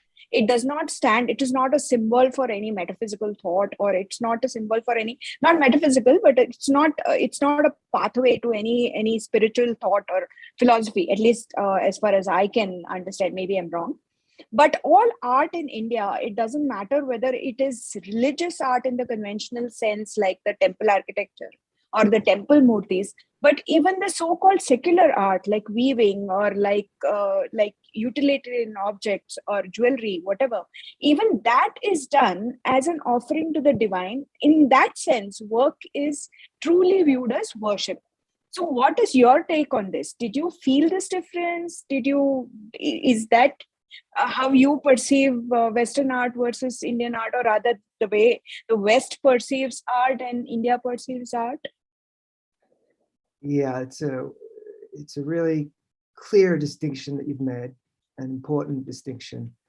And you're right, contemporary art is generally understood as an expression of an individual artist. In a sense that has to do with where the identification with the self lies. It really, in Western culture, it often lies within the body rather than anything higher. Of course, this view is entirely opposed, like you said, to the Indian understanding of art, which is that the surrender of the personal ego to the wisdom of tradition is really the starting point of an art practice. I think, in ancient times, life, and still in India, that life revolved around around nature, which was held to be sacred. And artists were motivated by the divine to produce the divine for the divine. And there is this gap, as you said. I mean, industrialization, it seems to have brought humankind into really a direct conflict, in a sense, with nature and with our own spiritual nature, which in a sense we've become increasingly alienated from. And we can see the results of this disconnect all around us, actually. And the reverence that was once accorded to nature and to the sacred, at some point it shifted to a worship of the individual, and contemporary art, it does reflect that. The thing is that when we put the individual in the center and we throw out any notion of a higher power, there are all sorts of problems that arise, because it leads us in the direction of separation and away from unity. And what I began to realize is that this gap that you talk about, this separation, in a sense, it's like a wound. And to speak, personally, a bridge that has healed or began to heal this divide within myself is the practice of meditation, because meditation has provided like a direct experience with a universal creative force that is beyond my personality structure, but it emerges from me, but it's not of my doing. So through meditation, I have realized that creativity is really a universal power that as artists we have the privilege of partaking in. And in this sense, like you say, it's a sacred gift. Please continue. Sorry. Please complete. I might add to this idea of this gap between the understandings is that that many people today think of this as quite naive in a way, like that because it's not modern, it's not rational. But traditional art is definitely seen today in the contemporary context as kind of a relic of the past, as something to be something that's boxed or put away in a museum, as a representative, in a way of a bygone era. And so this gap that you mentioned between the ancient and the modern is really something I'm actively passionately attempting to unite, because I believe that these traditions, and particularly the Indian tradition, has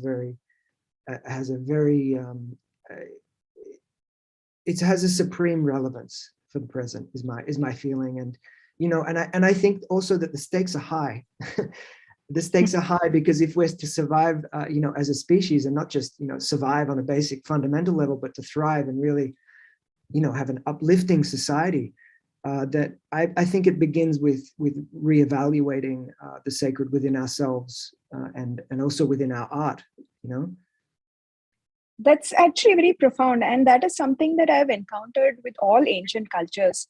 I used to live in the United States for some time, and at that point of time, we had gone to New Mexico and we'd gone to a ancient American Indian pueblo, and there was this very old lady. She was weaving a rug, and we started talking, and she actually told me that the warp and the weft, they represent the sky and the earth, and that is how they intertwine, and that is how life is created. So that is why the weaving of that rug is like the primordial act of creation. So this kind of being connected to the universe, this kind of being connected to life around us, to this kind of connection with all sentient beings, is something that was very intuitive to all ancient cultures. I feel I've seen that in Peru as well when I visited the Indians who wove that. So in Indian thought also, in Indian art thought also, that paradigm is very much there. And what I find most amazing is that you've managed to get it very easily. I have read your little write-up about your Hanuman Murti, where you talked about ornamentation, and you have actually talked about how ornamentation is not just physical ornamentation, but as always, it is something that stands for a greater idea. It is the manifest ornament that stands for a greater unmanifest idea. Could you talk a little bit about that? Because that is one thing, the Western people trained in the Western tradition, they don't understand why Indian gods or Indian murtis have so many ornaments. Oh, it's interesting. Well, everything in the murti, everything in the representation, it somehow leads us in the direction of the divine, and every detail, every element is there. I mean, there are certain elements that exist on the sort of the immediately obvious level of the artwork, like the ornamentation, the implements, the form. And all those have very particular meanings. I mean, the ornamentation there it's like it's a way of adorning the figure and showing our reverence for this principle. And the figure really is it embodies a principle. And this is one of the key differences between the Western and the Indian understanding of art, is that these figures embody principles that relate to the operation of consciousness and the manner in which consciousness transforms itself from an unmanifest to a manifest state. And so these implements, the jewelry and the weapons, they're there to indicate the state of the deity, but also to activate that state within ourselves as the viewer. Which brings me to my next question. With your training in contemporary arts and all the preconceived notions that come with it, and when you look at statues of, say, Roman gods or Greek gods created by the great masters in Italy or anywhere else, and if you compare them with the murtis of Indian divinities created by traditional sthapatis, what are the biggest differences that you see as a trained sculptor? I'm just asking from a purely technical point of view. Yeah, well, well, perhaps before we look at the differences, we can also acknowledge that similarities. Yes, yeah, there are similarities. Like, for example, we see that many of the implements that are held by these forms, they're held also by the Greek and Roman gods, for example. Oh, they seem to be derived from the Indian tradition. For example, Zeus holds carries the a trident. Yes. Yeah, he holds the light bolt. Yes. Yeah. Exactly. Yes. Like Indra. Yes. Exactly, the Vajra of Indra. And so I do believe the roots of these forms lie in the Vishwakarma tradition. But yeah, I was listening to your introduction last night, and it's interesting what you said about the figure, because it's true that I think the most obvious difference is the manner in which the figure is portrayed. And the work of the European sculptors, there is an emphasis on anatomy. And every level of the detail there is present. Every sinew is every muscle, every tendon is there, and it's really represented in exquisite detail in this artwork that you're referring to, the European masters. But in the Indian tradition, this level of detail is just not present. Not because the sculptors can't do that, it's just because it's not relevant, and it's not only relevant. In fact, if it was there, it would be a distraction, in a sense, from the intended function of the artwork, because they're really not meant to be human forms. As I said, they're operations of the manner of manner in which consciousness operates, and they're only human-like because we need human bodies because we're in a human body. We have these human bodies that we use to relate to. But if there were muscles and bones, it would focus our attention on the gross level of reality. And the art of the Indian tradition, the architecture of the Indian tradition is always leading us towards a very subtle state, and that's what's intended to be enlivened within us. So, yeah. So I always wondered, this is probably a frivolous question, that if an Indian Sthapati had to say do David, how would they interpret it?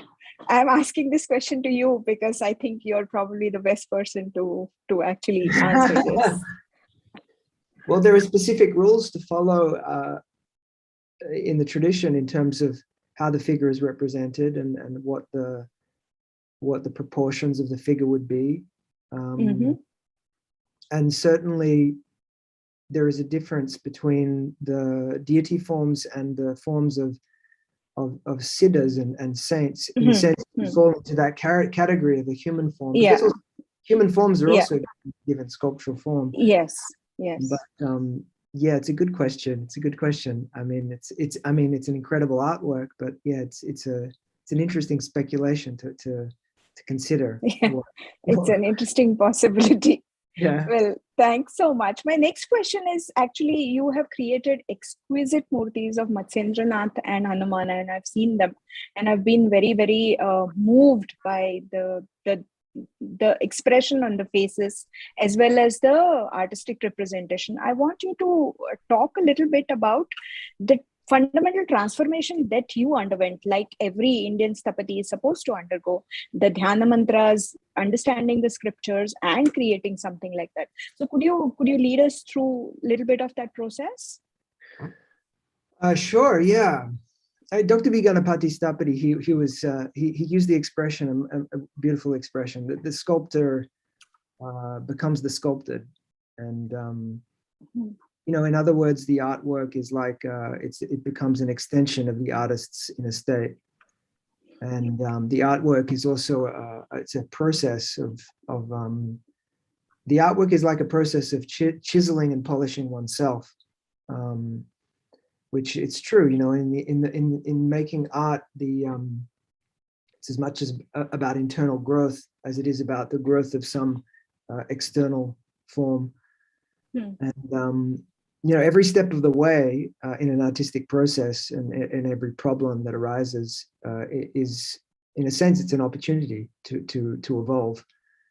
The sculpture of Matsyendranath, and that arose from my experience with the Hatha Yoga tradition, which Matsyendranath is said to have formulated. And I went through a deep process of introspection and research for that artwork, looking at various textual sources, visual sources, to bring his light to life, and also to bring his enlightened nature into the artwork, which is obviously the goal of creating a murti like that. It's an incredible journey to create work like that, because it's really a matter of moving out of the way completely, and allowing the figure to really to come through. Because in the end, what we want really is a sort of the artwork is intended to function in a sense like a mirror of our own enlightened nature, and a bridge to bring us to that state. So yeah, it was a deep process of learning too, like with any artwork. And there are many there are many different principles to follow that I was in the process of learning, that I learned as I created that artwork too. And not only on the superficial level of the artwork that you can see, but also there is the principle, of course, in the Indian tradition of tala and ayadi, and these are very important and very unique too. I mean, it's extremely sophisticated. The Indian tradition it's just incredibly sophisticated and beautiful. So Thank you. Yesterday, in fact, there was a very beautiful presentation about the science behind Hindu architecture. And the lady who presented talked a lot about the Talamana system and how it started, and how minute these measurements were and how accurate they are even in today's context. It's very, very fascinating, actually. Now, my question to you is that when you do contemporary art now, as compared to when you did contemporary art before you were acquainted with the Indian traditions, how do you see yourself now doing contemporary art? Do you see that your training or your inner transformation after having undergone training in the traditional Indian system, has it changed the way you see contemporary art now? And is it reflected in the work that you do? Yeah, that's interesting. It's a very interesting question. Contemporary art, in a sense, I have the hope that in some way that there might be within the consciousness of humanity and within also the contemporary art world, the acknowledgement that there are certain flaws in the understanding of the way art is perceived and the way the artist is perceived, and that in a sense that these ancient traditions have a lot to offer in terms of sort of helping us to learn again how art was really practiced, eternally. But yeah, I mean, at a certain point in my own process, I sort of just lost tolerance with anything superficial. I'd tasted this sort of nectar, of being, and I'd recognized really that the real journey of life is knowing this source, and experiencing it, living it, and being it, and creating art from that place, and guiding others there too, and so I began to see art, as a way of providing access to that great mystery, in a sense, and as it also a means to self-realization.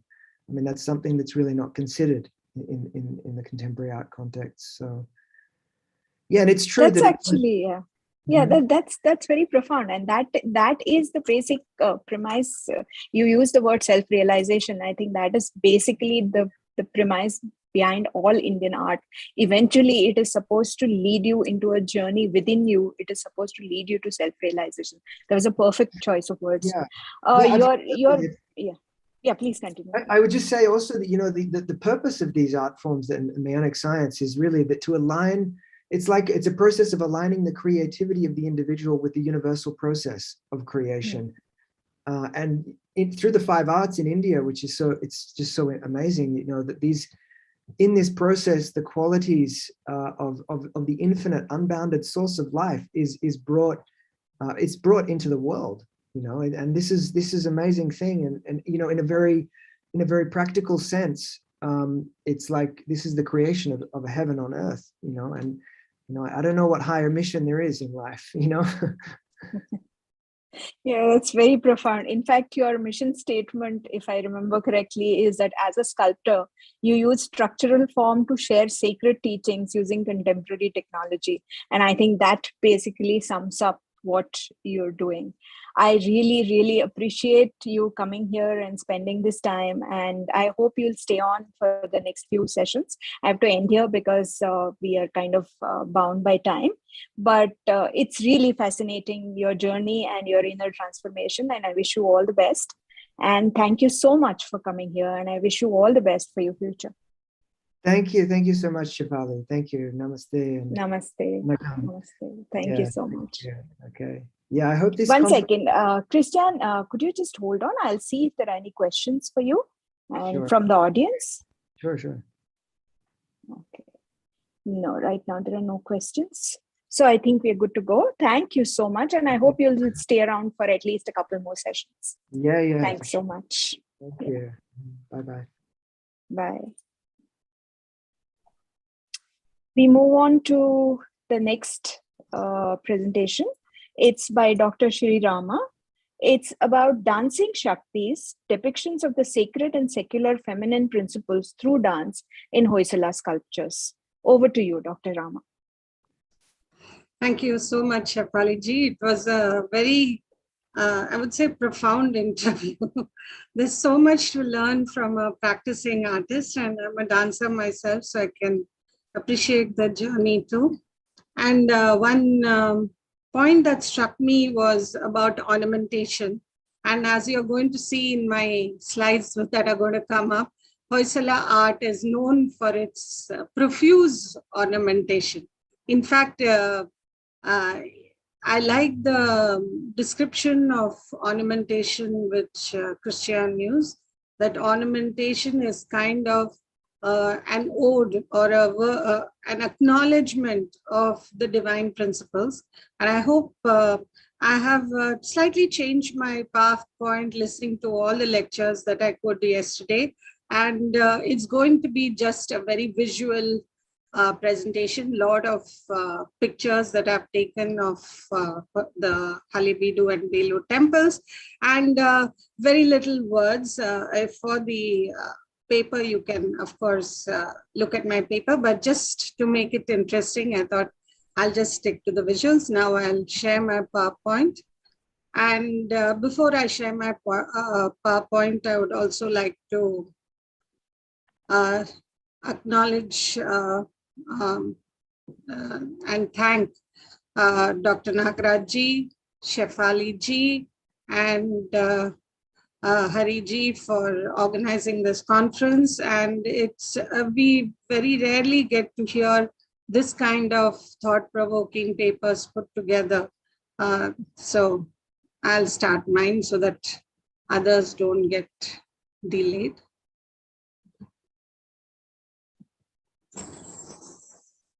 Okay, there it is. So my paper is about dancing Shaktis. So the Hoysala period is known for its temples. It's, for those who don't know, it's in Karnataka, the state of Karnataka, in the Hassan district. There are temples, and I begin with an ode to Nritya Saraswati, Hamsa Vahana Mahadevi, Japamala Veenadhari, Vismayavati Leelanvite, Sarva Veda Abhayankari, Pasha Ankusha Shruva Haste, Venu Padma Phaladhari, Vande Saraswati Devi, Yoga Nrityeshwari Namostate. So to the left, if you're facing the screen, then to the right of your screen, you see Ganapati, the Nritya Ganapati from the Hoysala temple, a beautiful sculpture. And to the right of your screen, you will see a picture of a dancing Devi. And hopefully you'll be able to guess who she is. And I'll tell you where she's located in the temple. So it is a picture of Saraswati. And here you can see her. And this is the context in which she's seen in the Halebeedu temple. So to give you a brief, during my doctoral studies, I looked at the dance sculptures, being a dancer myself, and I've been interested in the connections between, always in dance descriptions as a child and as you're training, you're told to hold sculpturous poses. But what these sculpturous poses are, very little training is given in the dance traditions. So you have to look at temples and other works of art by ancient traditions in order to understand what is meant by holding these sculpturous poses. So this is a picture of Halebeedu. Hale literally means old. Beedu is, of course, place, and it is the Shiva temple. It is a Dvikuta structure. And so you see the, one part, this is one of the side entrances. It's from one side, and the other Dvikuta, meaning two sanctums. So the one sanctum is on the side and the other sanctum is on the other side. This is the best place to get a complete picture of the temple. To the right, you see the Sukhanasi and the Mandapa and the Nritta Mandapa and the area around the Garbhagriha is covered not with perforated jalandharas or screens, but is covered with sculptures. Very ornately carved temple ornamentation would be a good description. So a closer look at this place would be, there is the Jagati, then the Patikas, all the long rows of Gaja, Hamsa, Simha, and of course, narrations of the way of life. In the Hoysala period, war is described, the epics are sculpted, and of course, there are large figures. And as you go higher and higher, if you see, compare it to other Hoysala temples, in the Vimana area, there is less of sculptural work. And the idea is that you go from the Laukika to the Parama state, Paramahamsa state, where there is less figurative description, but it is more abstract. And here, of course, you can see inside the temple, one of the kutas has the Shivalinga. It's also carved very intricately inside, but Hoysaleshwara temple is under the Archaeological Society, so it's not a living temple, unlike the other temples. So here you see a more closer view of the. And I come to the other temple, which is a Vaishnava temple, Vishnu Sri Channakeshava, worshipped as a Keshava Murti. And here it's a living temple. That means for generations, the worship has continued, and the village people, the people or town people of Belur go regularly, and the temple is part of their living tradition, unlike the Hoysaleshwara temple. And in Belur, there is also a priest who for generations has been conducting this and continuing the tradition of worship there, though this temple also, the Vimana is damaged. The tower above the Garbhagriha is damaged. It's one of the conundrums of the Hoysala temple, that why the Vimanas fell. Some of course say it's because the architecture couldn't support it. Some of course say it's damaged. And there are also Sthala Puranas which talk about Indra being so jealous of the Halebeedu temple that in order to remove its beauty, he actually came down and carried away the Vimana of the temple. So even there are Dantakathas which talk about, these Vimanas. So we don't know what is the truth. So the architecture is called the Vesara style, and there has been, and one of the unusual things, because this conference is on the Vishwakarma's children, Hoysala architecture in fact has inscriptions which talk about, the sculptor. So there are names called Dasoja, Maboja, Ketoja. And in fact, in my thesis, I've actually compared the inscriptural signatures of these sculptors to the mudras of Carnatic music. What are mudras of Carnatic music? Each Carnatic musician leaves a signature in his composition, at the end of his composition. It can be anything. It can be in praise of the deity. It can be his own lineage. It can be about his guru. It can be so many things. And one can see the same tradition in the Shilpa tradition of the Hoysalas, where the Shilpins who are sign off in different ways. They, of course, mention their name. Sometimes they may not mention their name, but they may mention the guru's name, the artisan's name. They may mention the name of the deity they are attached to. So it's a very interesting comparison to see this. And of course, all this Hoysala art, the phase of Hoysala art reached its glory under this king called Vishnuvardhana. And both these temples, which stand as examples of Hoysala art, and of course there are other temples too, but these are one of the more popular temples, is attributed to Vishnuvardhana, and his this royal king is also carved on one of the Jalandharas. And the Hoysalas were known for war, so the Hoysala Simha and the Gaja, the Hoysala warrior fighting, is also depicted in these. So coming to my topic, so that was just a brief glimpse. And coming to my topic, I'll come to the Shalabanjikas, or the bracket figures in these Hoysala temples. So I'll just go a little back, and the bracket figures would be under the eaves there of the main roof structure.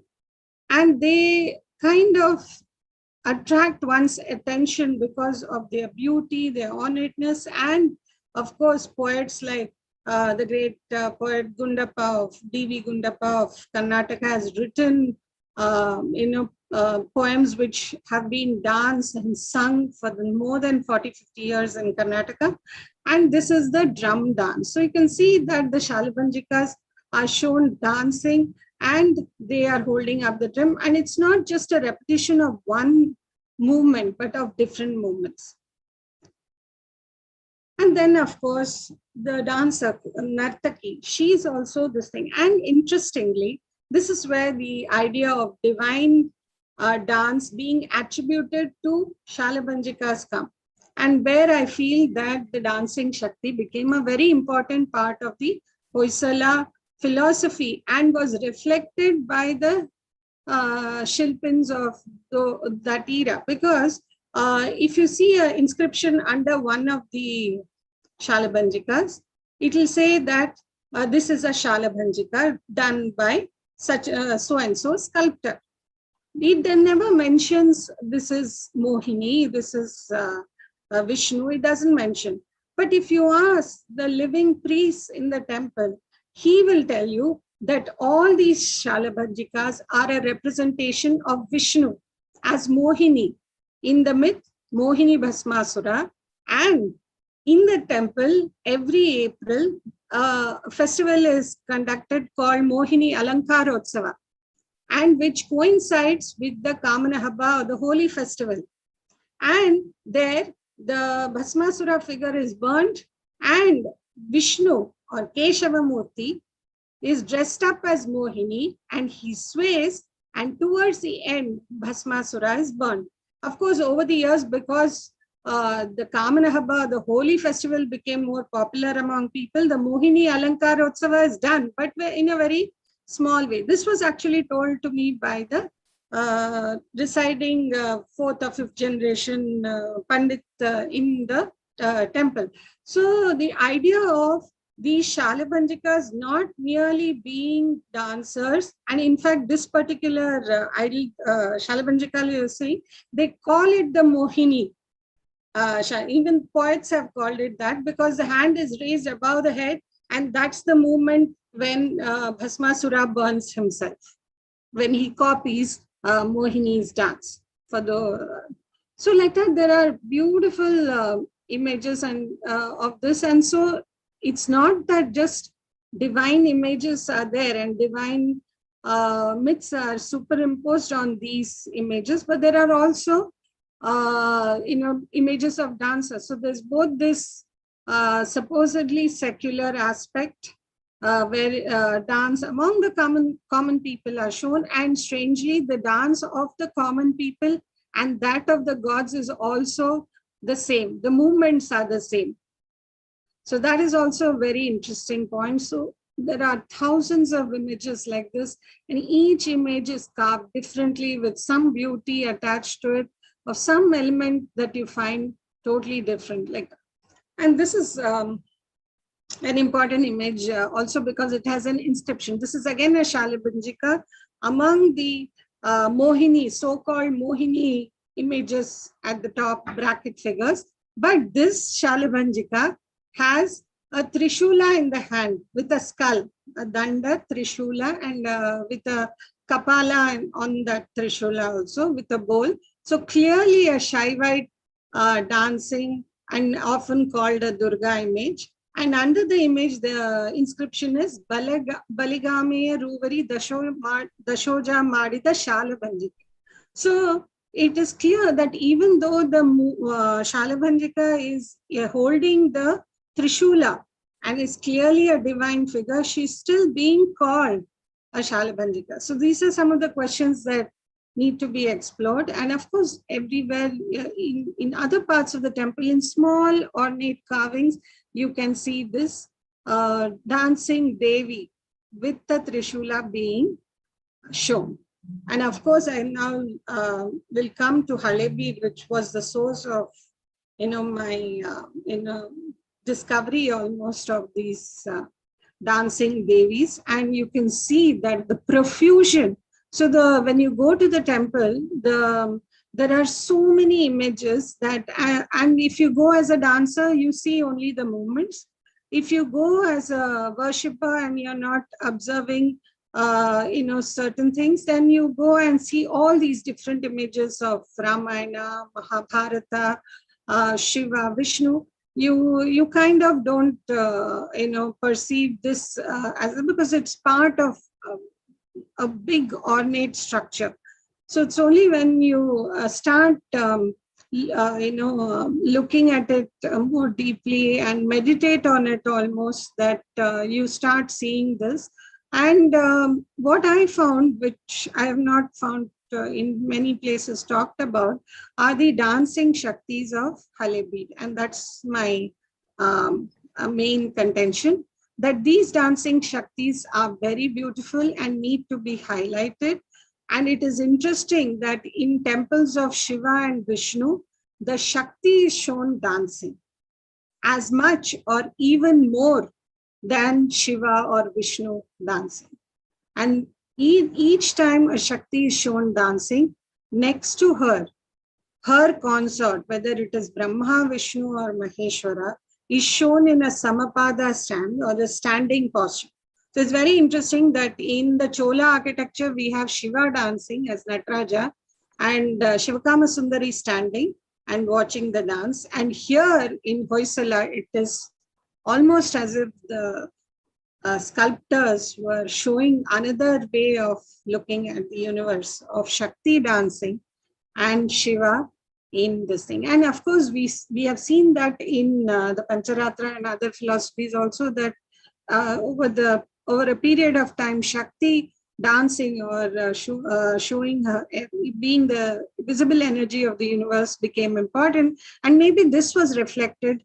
So if you see here, Saumya Durga is shown and Chamunda is shown, and she's shown dancing beautifully, not only in Halebeed, but even in the, in the corner images you'll see from other temples. And this side you will see Chamunda shown in her Ghora Rupa. And the small square image you see is that inside from Orissa, actually, from the Saptamatrika panel. So actually, Chamunda is shown biting her little finger, and in a battle rage with skeletons dancing around her is shown not only in Halebeed, but in other temples also in the Hoysala period. And this, of course, this is the image of Nritya Saraswati, and you can see the Hamsa Vahana at her feet. And every time I see these Dashabhuja Saraswatis, I start crying, especially the one on the right, to the right-hand side of the screen. The hands are all broken, and I always wish that if the figure was complete, how beautiful that Veena would have looked. And it's really sad to see. It's it's such a beautiful image if one sees it. And like I said, the standing Brahma and the dancing Devi, this is highlighted again and again. And I feel this importance of dancing Shakti grew, and hence in a later time, the Shalabandhikas in Belur also were given this. The myth was attached to them. That's my this thing from researching and also talking to other scholars. Again, Nritya Lakshmi. How often do we see Lakshmi dancing? And if you can see, there is a seated Vishnu with Lakshmi there. And next to it is also a standing Vishnu. Again, I brought this to highlight how this is at a distance above, the head level, and you have to take your neck a little up to see these figures, and take some time to spend, to meditate or look at how these dancing Shaktis are placed. Again, why I come to these conclusions is also in the corner. If you see on the left-hand side or the right-hand side of your screen, you'll see in the corner dancing Durga, and right next to her is a standing Shiva. After one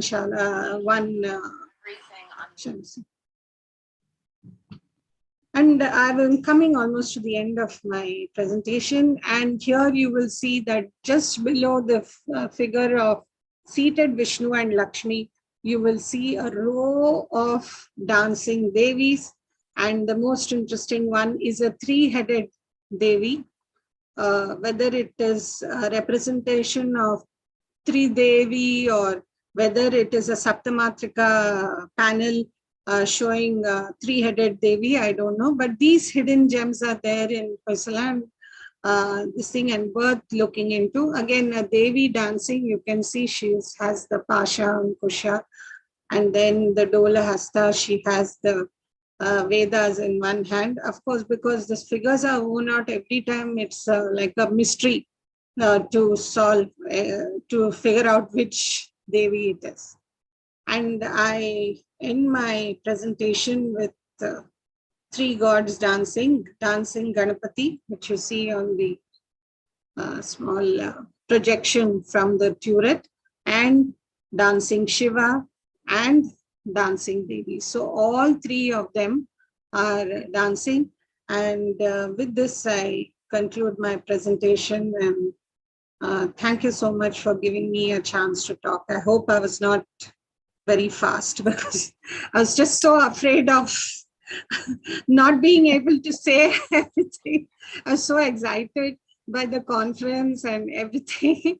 I know, I sometimes, Shefali ji, you know, when you're passionate about something, you just go for it. Your passion clearly shows, ma'am. And this presentation was actually sheer visual poetry. I don't have any other words to describe it. I was mesmerized, actually. By the beauty of the images. Of course, Hoysala art is my favorite too, and I've been there many times.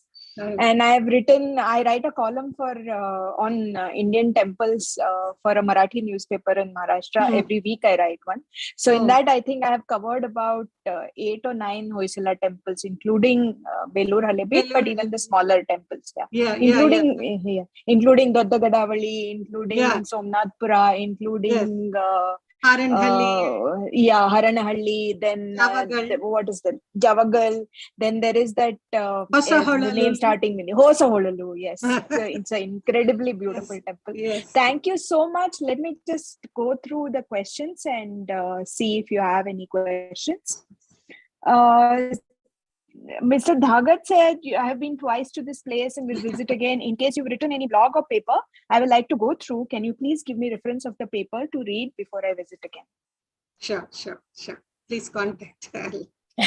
And also this paper will be published, of course, the entire paper, so you can always read it. And once again, thank you for a very beautiful, very visually rich, very moving presentation. I think I'm going to carry these images in my mind for a long time. Thank you. Thank you so much. All the unknown sculptors who have done this and have given us so much to. Each temple is like an Upanishad. How many ever times you read it, you learn something new. So thanks to all the unknown, unsung sculptors. Thank you so much.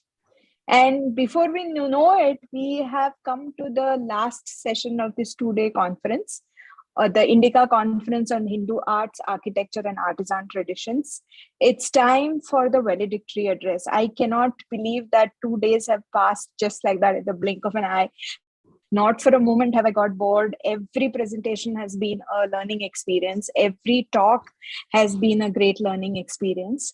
But now I request Shashikala Anandji to give the valedictory address. But before that, let me introduce Shashikala ji. Shashikala ji is an architect who has researched on the classical Indian science of architecture, Vastu, for over 30 years. She was a student of Sri V. Ganapati Stapati, and from whom she has learned both textual knowledge as well as practical field application. She was part of a team that made the 1991 award-winning film A Shilpi Speaks that explains the traditions of the traditional sculptors in India. She has written several books on Vastu, including the Penguin Guide to Vastu.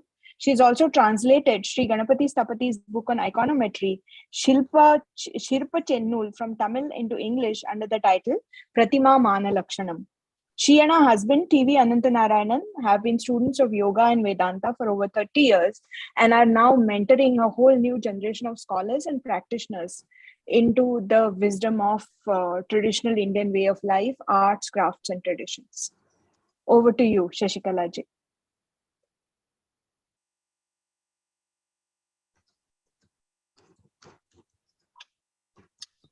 Unfortunately, I'm sitting in a place where there's no Wi-Fi. So I'm forced to use my phone. I hope you can see and hear what I'm saying. Yes, ma'am. It's a wonderful opportunity. And Indica has been doing some phenomenal work in restoring some of our great wisdom and knowledge. And thank you, Harikiranji, wherever you are, if you're listening or not, for this wonderful effort. It has been a very enriching and a long journey for me. I went to Sri Ganapati Sthapati when I was 30 years old. And I have been on this journey from then, and I'm 72 now. So you can imagine, I've been on this journey for a very long time. Most importantly, I think I have had a wonderful sort of apprenticeship, Guru Sishya sort of relationship in the Vastu tradition. And let me give you a little bit of data on why I walked on this path. Because that I think is very critical for all the youngsters out there who are wondering whether the tradition is something that has to be shaken off and you walk into a new future, or the tradition is part of our blood.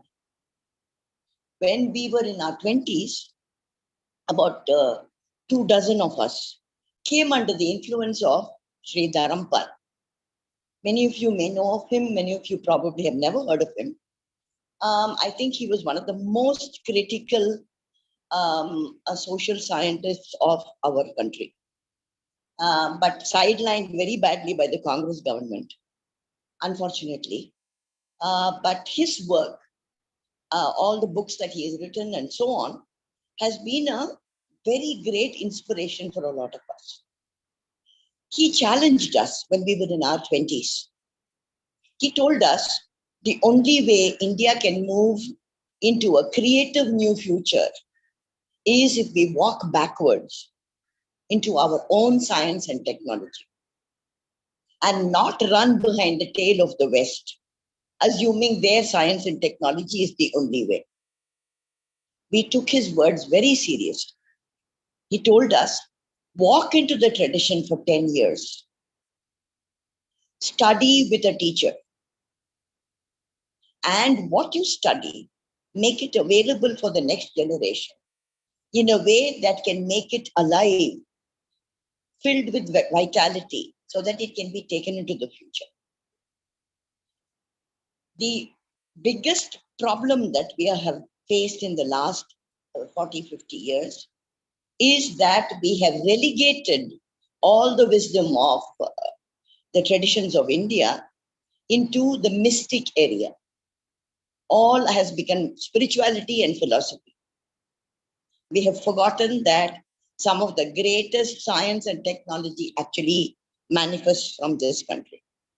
Those of you who have read Dharampal will know that the earliest creation of making of steel happened in this country.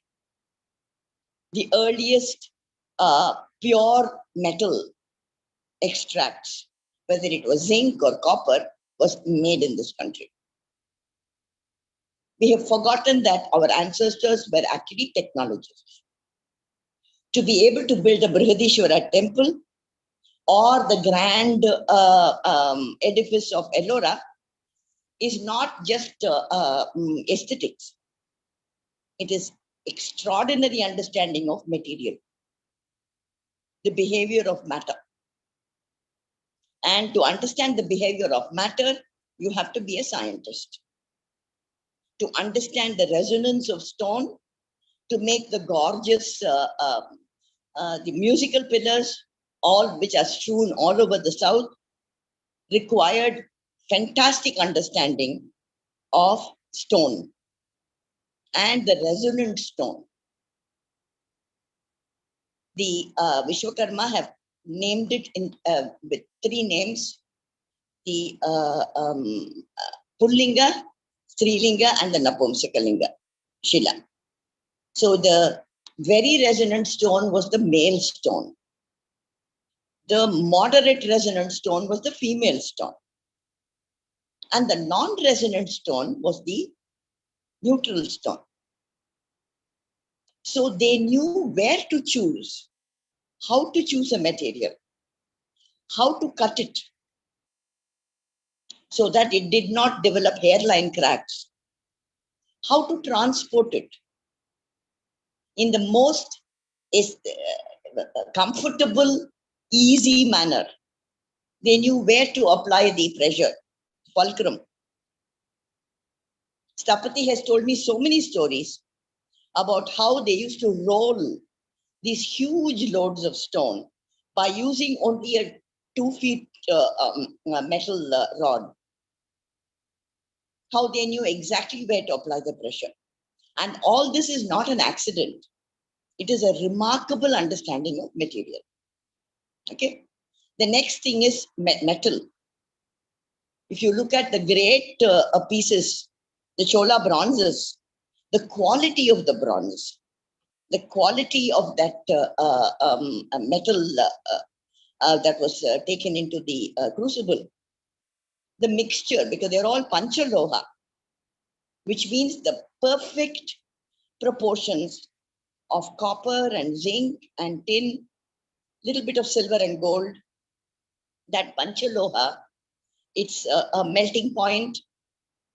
The sheen that they managed to create, if you see in Koneri Rajapuram, it's one of the most magnificent sculptures. So these people, our ancestors, are actually great technologists. And today, that is something we need to remember.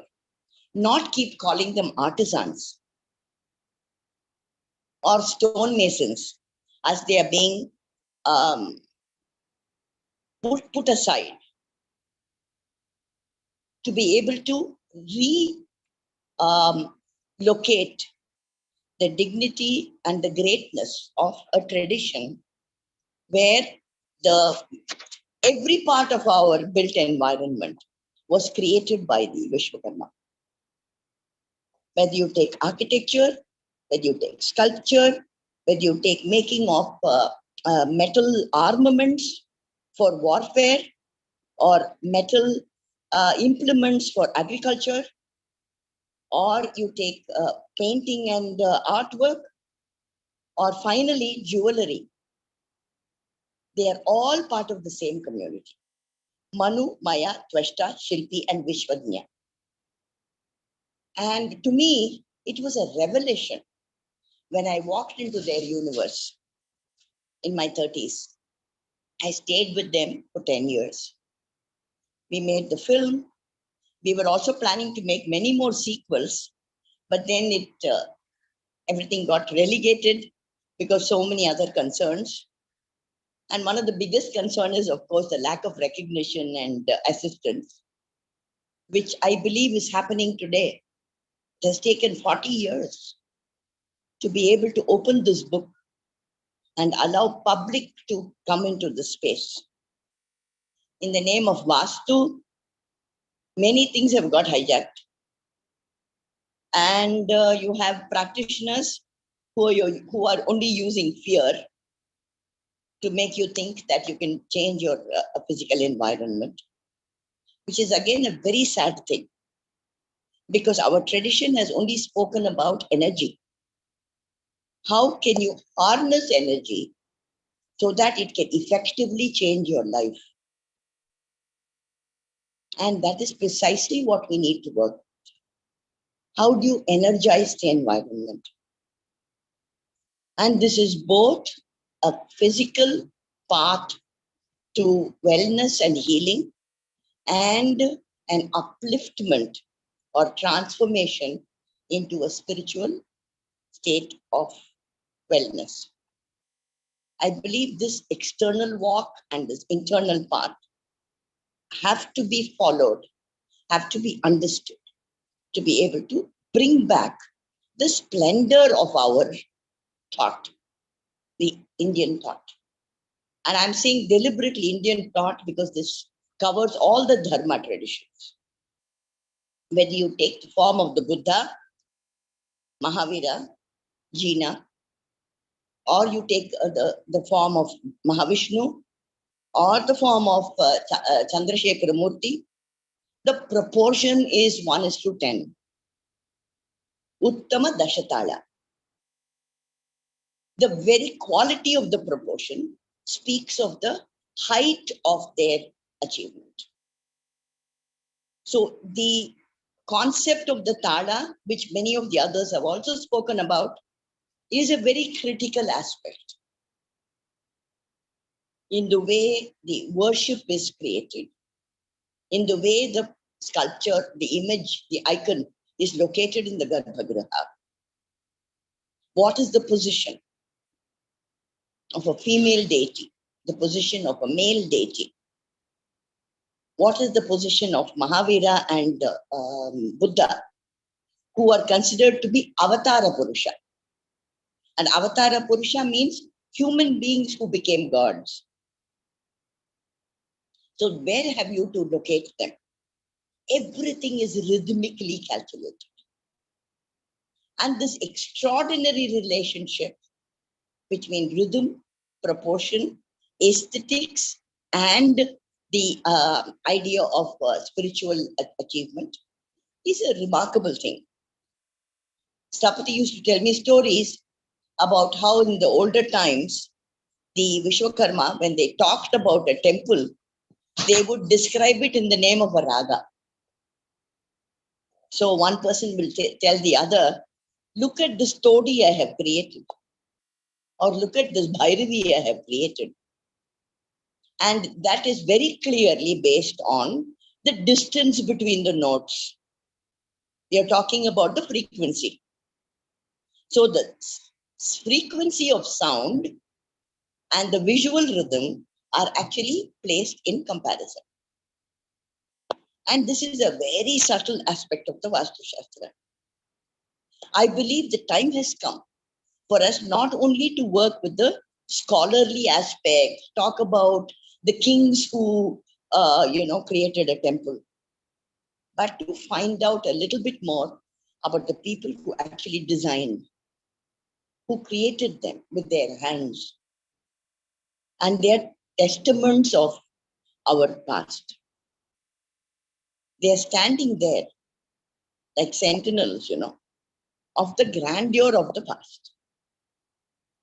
And to be able to recognize that, the cleverness of the joints, the famous paper joints, where you can put a paper inside and it will go in. All this is part of a technology of a very highly evolved state. Okay, so to be able to bring this back, we need to invite such people into our midst. One of the things I'm trying to do is to bring the Vishwakarma into the building process. Because that understanding of material, which has been handed down from generation to generation, we can't afford to lose it. It is almost an embodied process. And to get to that state of embodied understanding, there is a specific way in which Parampara Siksha was imparted. So we have to look at it as a complete picture. And Parampara Siksha, in almost all the traditions, whether you take music, dance, or Shilpa Vastu Shastra, has a unique methodology where simultaneously the Indriyas, your sensory perceptions, and your mind are trained. It's not a theoretical thing where your brain is just picking up information. It is where every part of your body has become sensitive. And this training, I think, is very critical. At our center, Ratambara, we are really trying hard to bring back this harmonious, holistic sort of teaching system where people embody their knowledge, where it becomes a part of their everyday life. And that is something we need to carry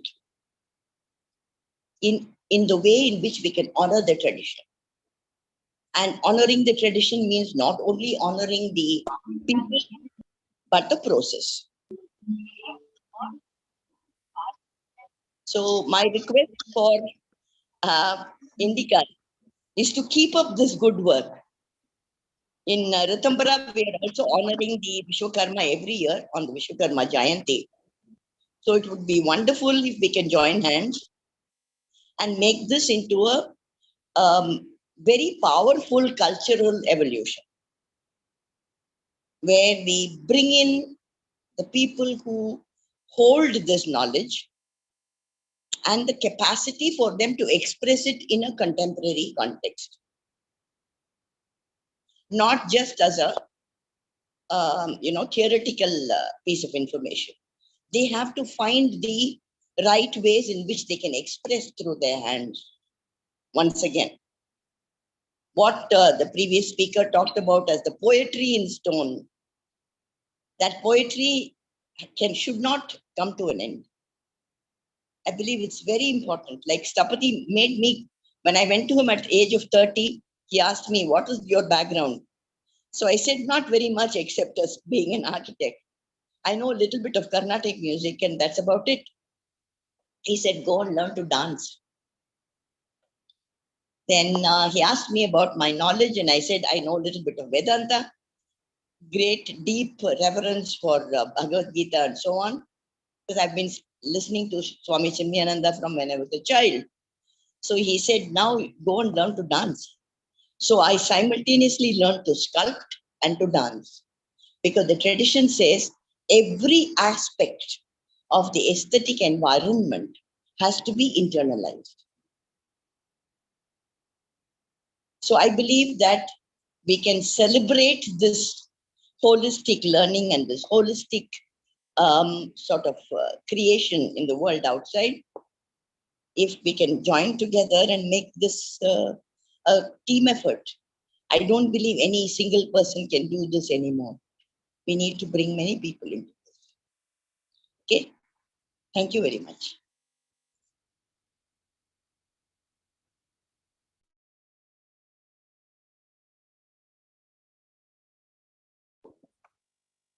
Thank you so much, Shashikala ji. That was a very, very profound talk. And with what actually will remain with me is your sentence that every aspect of aesthetic environment has to be internalized before you even understand what the Sapati tradition, or for that matter, the philosophy behind Indian art. Thank you so much. I think that very, very eloquently sums up the principle behind this conference. And it's that one line saram of this entire conference is this, that every aspect of aesthetic environment has to be internalized.